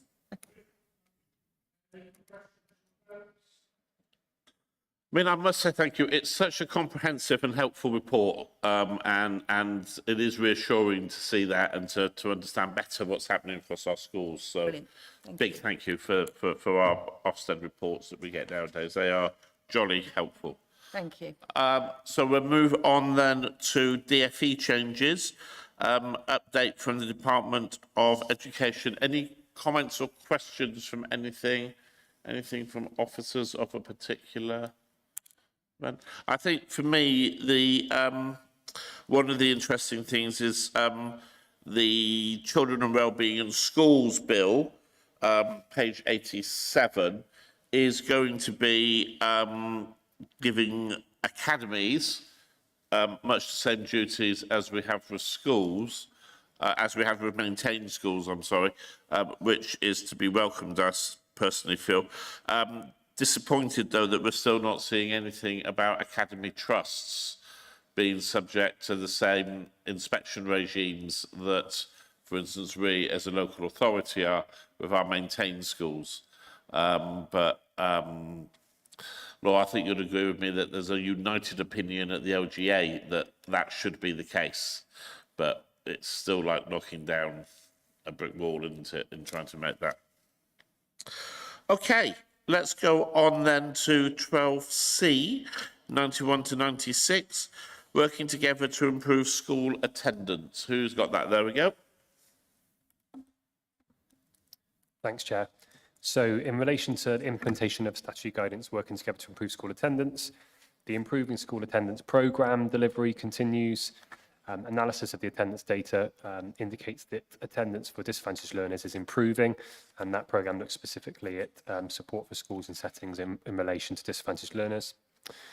The Senior Attendance Champion Network delivery continues. We had 21 schools signed up to the first session in the autumn term, and at the point of writing, 46 schools were already signed up to our March session, which is focused on emotionally based school avoidance. We heard that earlier on from Ben, that's certainly an area of significant prevalence for us in Wiltshire. We continue to develop the existing Wiltshire attendance pathway that ensures robust implementation of the above statutory guidance.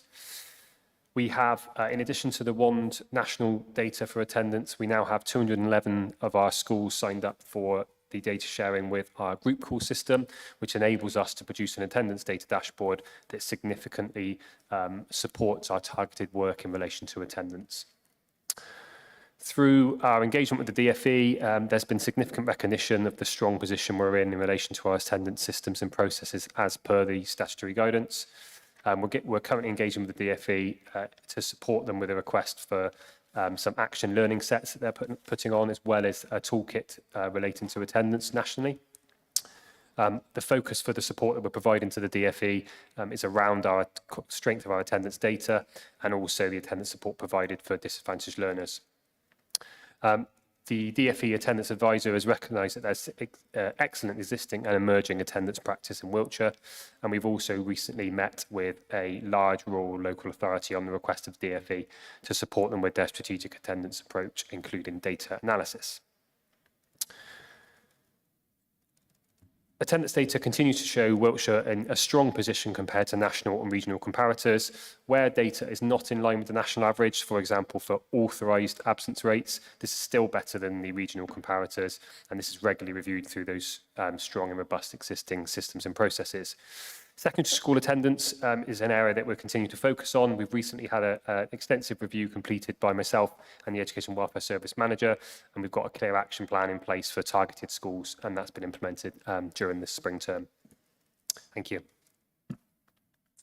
Questions, anyone? Bridget? Yes, sorry, I couldn't remember how many school days there are in a school year, because the number of absences are 1 or 2 days maybe, and so it's not a huge percentage, is it, of time that they either, well, the authorised times seem to be higher than the unauthorised times. So 195 sessions in terms, 195 days of school attendance. That varies depending on type of school and the amount of inset days they have, etc. But there are expectations around that. Yeah, in terms of absences, obviously we would rather schools or children are attending all of the time. Where they're not attending, it's better that they're not attending for reasons of authorised absence compared to unauthorised absence. As the report shows, our unauthorised absence rates are significantly below national average across the piece, which is really positive. Where authorised absence rates are higher than national, that could be for a variety of reasons. So illness code, medical code, exceptional circumstances, C code, and that might include children on part-time timetables or reduced education plans in Wiltshire, as we call them in Wiltshire. What we know is there are no national comparators for part-time timetables. The DFE, we've met with the DFE to discuss this. They've talked about providing through WAND data to enable us to have those national comparators. What we do have through the group call data are is our internal data for those 211 schools. So what we're able to then do is compare against the schools that are reporting reps to us as per our guidance. We have strong engagement with schools around that, but we're able to spot any anomalies and then work with those schools that haven't been reporting to understand those reps and support them accordingly. Can you just remind me how many school days there are in a year? 195, you said, didn't you? Yeah. Did you? I'm sorry, I didn't hear that. So the authorised or unauthorised absences are very low in comparison as a percentage of the whole. Jackie, you put your hand up. Well, I did. You can't remember why? I mean, I know that, you know, we compare things all the time with national and regional and everything else. But at the end of the day, it should be about what we expect of our young people. And if we expect 100% attendance, we shouldn't be comparing it with national or whatever, because as we know in the past, we've heard that other councils, the children are more perhaps higher achieving or lower achieving, and it might be more important our young people are at school. But 9,000 young people persistently absent sounds an awful lot of children. And again, it's all about, you know, what were they doing? Why were they absent? I mean, if it's because they're persistently absent because they've got health issues, then, you know, you can understand that that's always going to be the case. But if there are other issues, it would be useful perhaps to know. And I wonder whether we ought to be getting some feedback from parents as well as to whether they're happy with the process, and that when they apply for authorised absent, it's not been given to them because the school feels that they can't authorise it, whereas the parent feels that it should be authorised because it's for the benefit of a child to actually go out for a day with the family, because they're achieving as much in that day out as they would do if they were at school. So I don't know whether that's something we do in the future.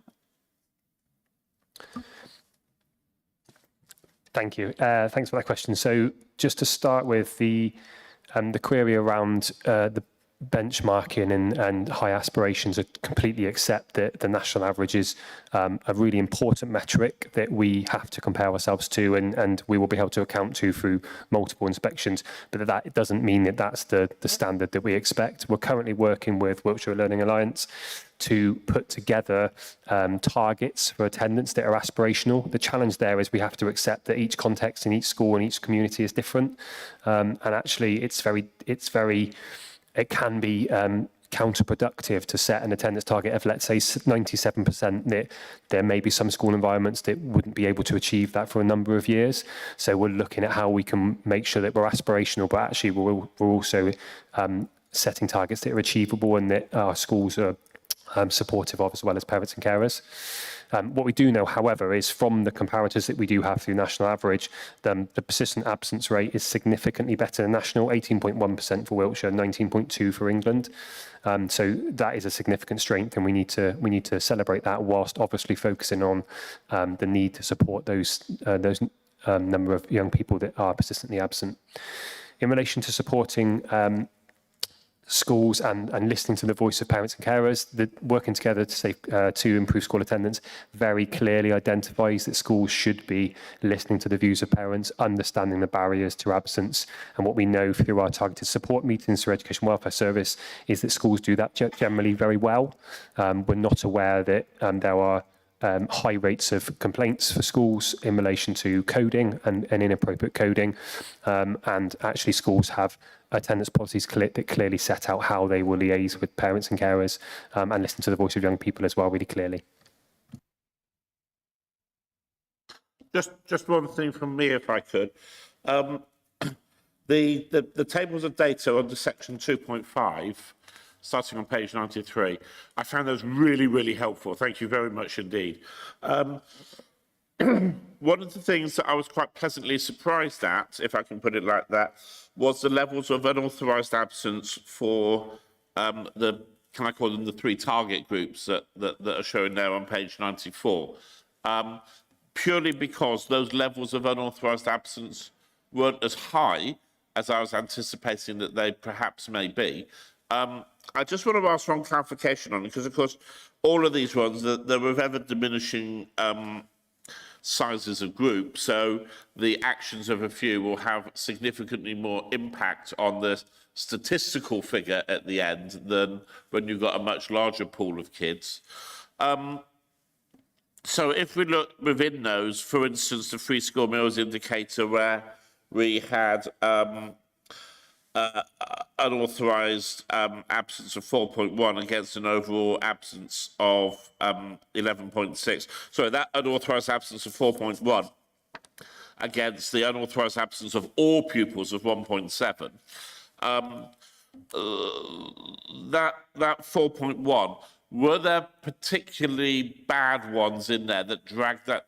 What I'm really trying to get to, in a very roundabout and bad way, really, is there a number of, or would I be able to take away from this that there's a good number of FSM young people, free school meals kids, whose attendance is no worse than everyone else's, but there are some that are significantly worse?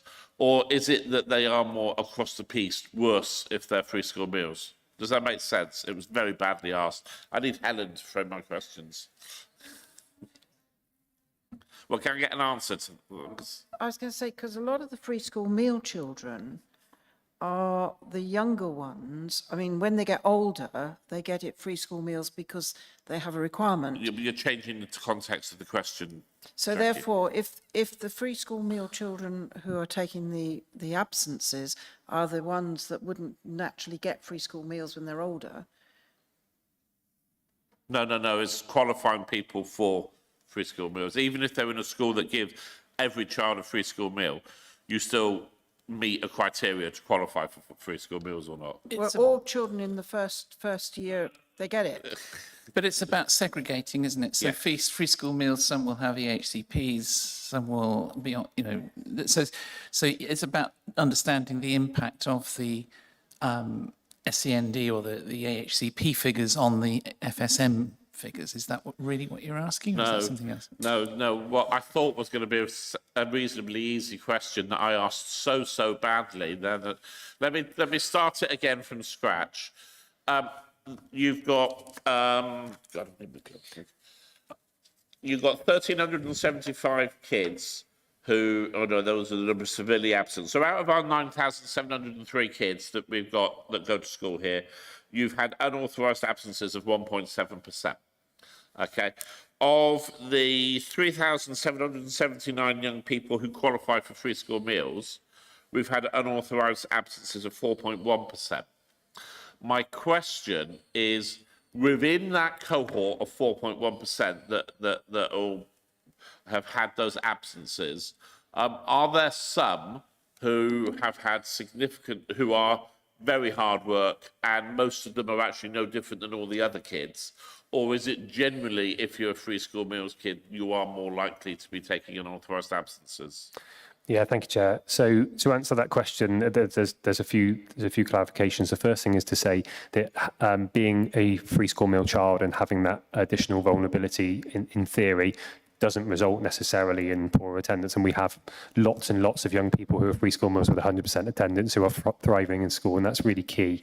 However, what we do need to accept is that we know that children experiencing disadvantage are more likely to experience challenges with school attendance for a whole range of reasons in relation to that deprivation. And actually, that's why we have the Improving School Attendance Programme. That's why we have a Disadvantaged Learners Lead. That's why we have the Affordable Schools Strategy. All that work is aimed and tailored towards supporting disadvantaged learners with improving attendance outcomes and supporting schools to do so. We do, within our disadvantaged learner dashboard, look at multiple vulnerability. So we look at disadvantaged learners and those disadvantaged learners that have SEND or that are children with a social worker, for example. So we look at those wider vulnerability factors and those wider barriers, and then we can tailor and target support. Most recently, through our Children Absent from Education strategic group, we've identified that we're going to introduce a new subgroup which looks at operational cases of young people that are persistently absent. and that subgroup is going to be focused on disadvantaged learners and young carers, because we feel that there's further scrutiny that we can have at the operational level to review that. In terms of skewing the data potentially, that's one of the reasons why the severe absence metric was introduced, so below 50%, because then that starts to give an indication for where young people are absent for a significant proportion of their time in school, and therefore the wider average around the percentage of attendance would be impacted. Thank you, and thank you for interpreting my question. And I assume that, and I think from listening to your answer, that I can make that assumption, that can be read across all three of those sectors that are there. Because the reason I was asking the question was I was wanting to reassure myself that what one shouldn't do is make an assumption that because a child has an EHCP or has an SEN support indicator or undertakes free school meals, that they will be having more absences because of that. And actually the chances are that they're just as good attenders as everyone else, but there's a higher likelihood that within those three areas, or however many you broke it down into, there will be a smaller cohort who do have extreme challenges with attendance, which is what drags those statistics. Thank you. Right. I won't ask questions again, it's too complicated, isn't it? Anyone else with anything on school attendance? No, but thank you again. I mean, this report really has developed over the last year, and I think it's a really helpful report that helps us understand what's going on there now. So I am really grateful for it, because it's good to be able to see and understand these things. Schools forum update is on page 97 in the agenda. We've never had anyone with a question on it yet, but you never know. No? Okay. Corporate parenting panel. Peter, your final report to us. Well, my only update is the update that was provided to members at the full council meeting where the budget was set, and that was in relation to protected characteristics. Following a lot of evidence gathered by officers, engagement with the voice team and our young children, the unanimous decision of the corporate parenting panel was not to proceed with it, and that was evidenced within the report that all members would have seen as part of the agenda pack of the full council. Thank you. Excellent. And can I repeat what I said earlier, Peter? A sincere thank you from this committee for the work that you've done over the I don't know how many years you've been doing corporate parenting. You've been chairing it for 4 years, but very involved in it before that. And your passion and commitment to the role has shone throughout. So can I say thank you? And can I perhaps ask the committee to join me in saying thank you to Peter? And thank you very much. We wish you all the luck in whatever comes next. Peace and quiet, I imagine. Directors' updates. Who wants to kick off?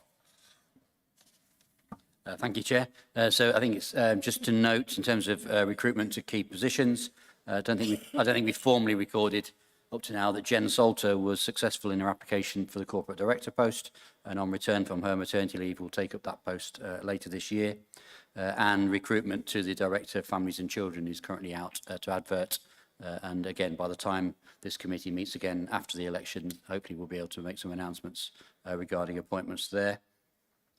Just as a comment, perhaps for not wishing to add to the future work plan and the comments that were made earlier on, you referenced the Children's Wellbeing and Schools Bill in that DFE update. Another key element of that bill is the direction to local authorities and partners to form multi-agency safeguarding teams. So again, that may be something that this committee will want to have a look at some point in the next municipal year. And to finally, certainly as the corporate director, just to echo your comments, Chair, to thank members of this committee for their work during this municipal year. We're an ambitious children's services, and to be ambitious and to deliver excellent outcomes for children and young people, we need good and effective scrutiny. And I want to thank you for your work over this year, and also to add to your thanks to Councillor Sutton and Councillor Wickham for their work and their contribution to my Performance and Outcomes Board too.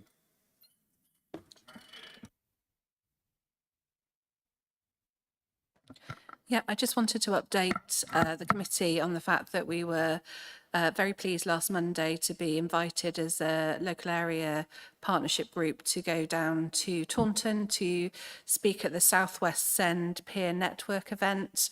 So representatives from the local authority, from the ICB and Stuart Hall as Director of Wiltshire Parent Carer Council to share with that Southwest Send group our inspection experience from last September and October.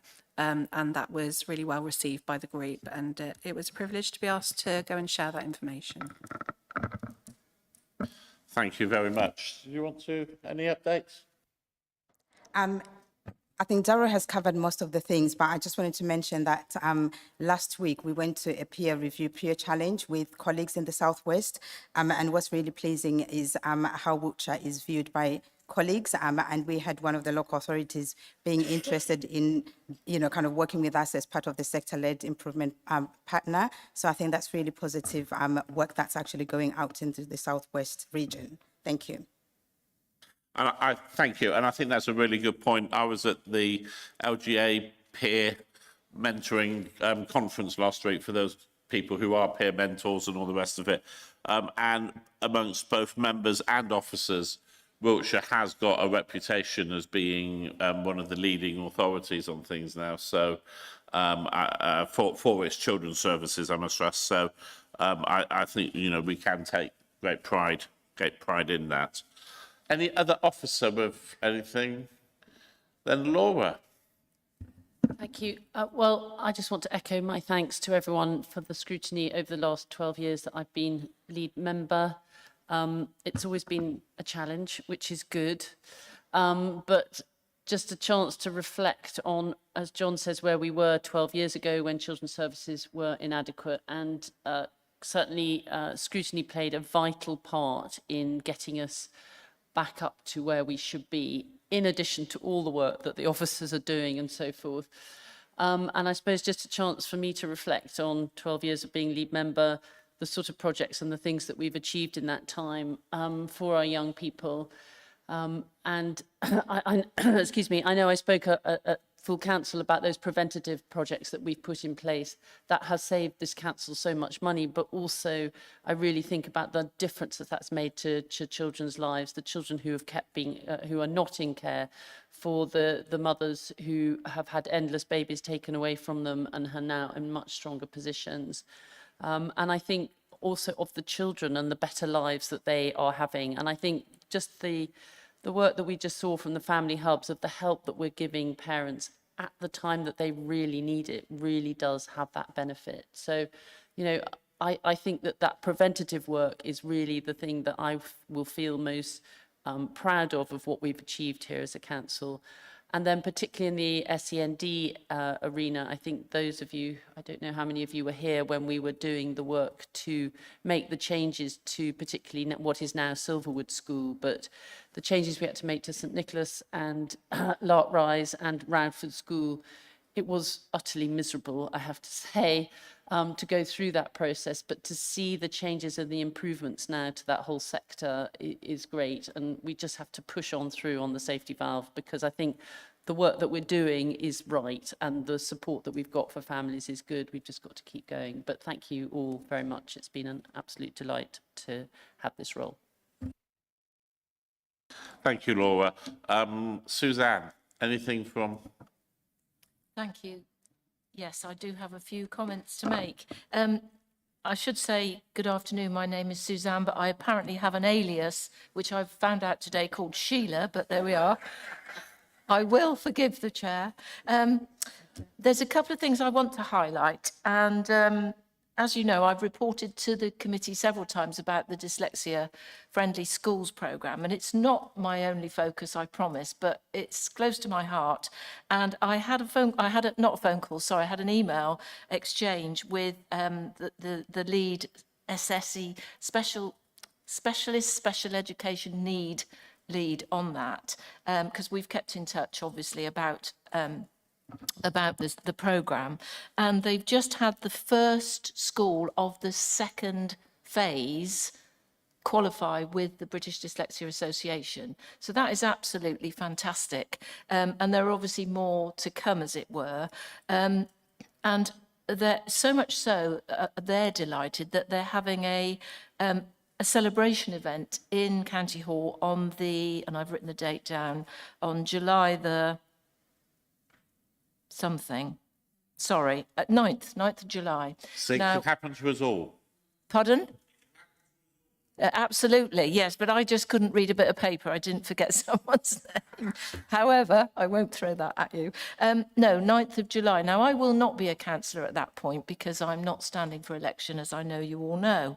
But I'm coming on the 9th of July because I think what they're doing is just fantastic. And it links actually to everything we've been talking about today, and I'm sure always will be spoken about in terms of early intervention.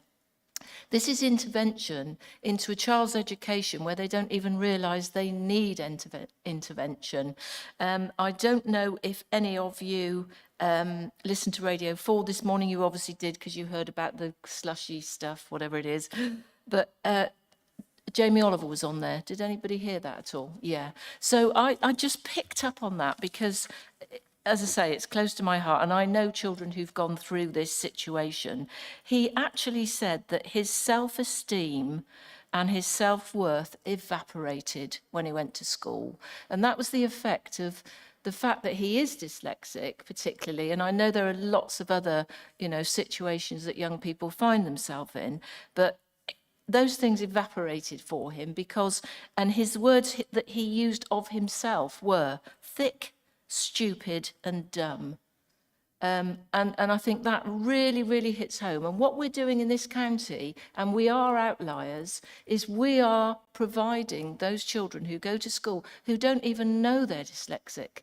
We're providing them with a system of education that they can learn in, and everyone else learns as well. So it also fits in with, safety valve and everything else, because if you are teaching people in the way they can learn and they don't feel themselves thick, stupid, dumb, and all those other issues that come with that, we are preventing them from needing additional services in the future. So it's just got to be great. He also mentioned that Bridget Phillipson has SEND and neurodiversity, her words, top of the pile. So that's marvellous. Let's hope it comes with enormous financial benefit to local authorities. We will see. So personally, leaving this council, one of my huge hopes is that, dyslexia and all the other fantastic work obviously continues, but the dyslexia-friendly school qualification is absolutely brilliant. And then just a few words about my role as a portfolio holder. When I first joined, I asked Jane and Laura, well, what do I actually do? And the answer was go out there, meet people, find out about what's going on. And that has been an absolute privilege and a pleasure for me to do that. What I've found myself doing is going to lots and lots of events, meeting our partner agencies regularly, most importantly, meeting carers, not so much the young children, but sometimes the young children.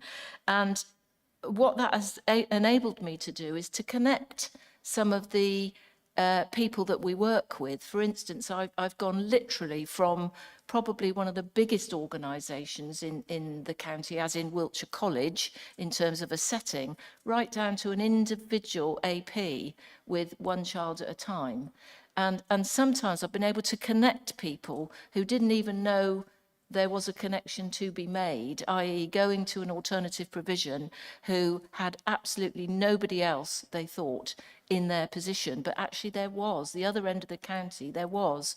And it's those sorts of things that I think can actually add value to the people that we work with as a local authority. And I'd just like to finish by saying that the professionalism, the knowledge, and most importantly, the passion of all the officers that I have dealt with, I'm getting emotional, sorry, is huge. And it's what drives this, and it's what makes us outstanding. Thank you. I'm going to stop talking.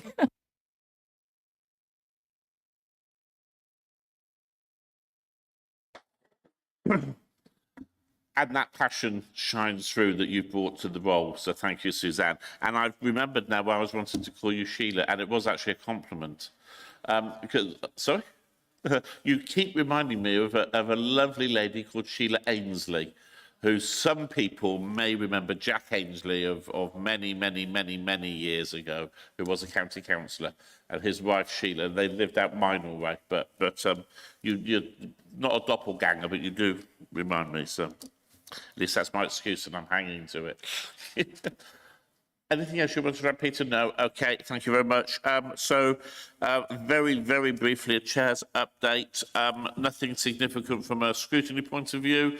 We will be having, obviously, the management committee meeting tomorrow, when we will be passing back all the feedback that's come back through our legacy report and thinking a little bit about the future. And just a very brief 30-second update on the LGA work I've been doing. I've actually been doing quite a lot of significant work on young people's play recently, giving evidence to the Commission on Play, mainly for children up to the age of 5, but a little bit on the older stuff on that as well.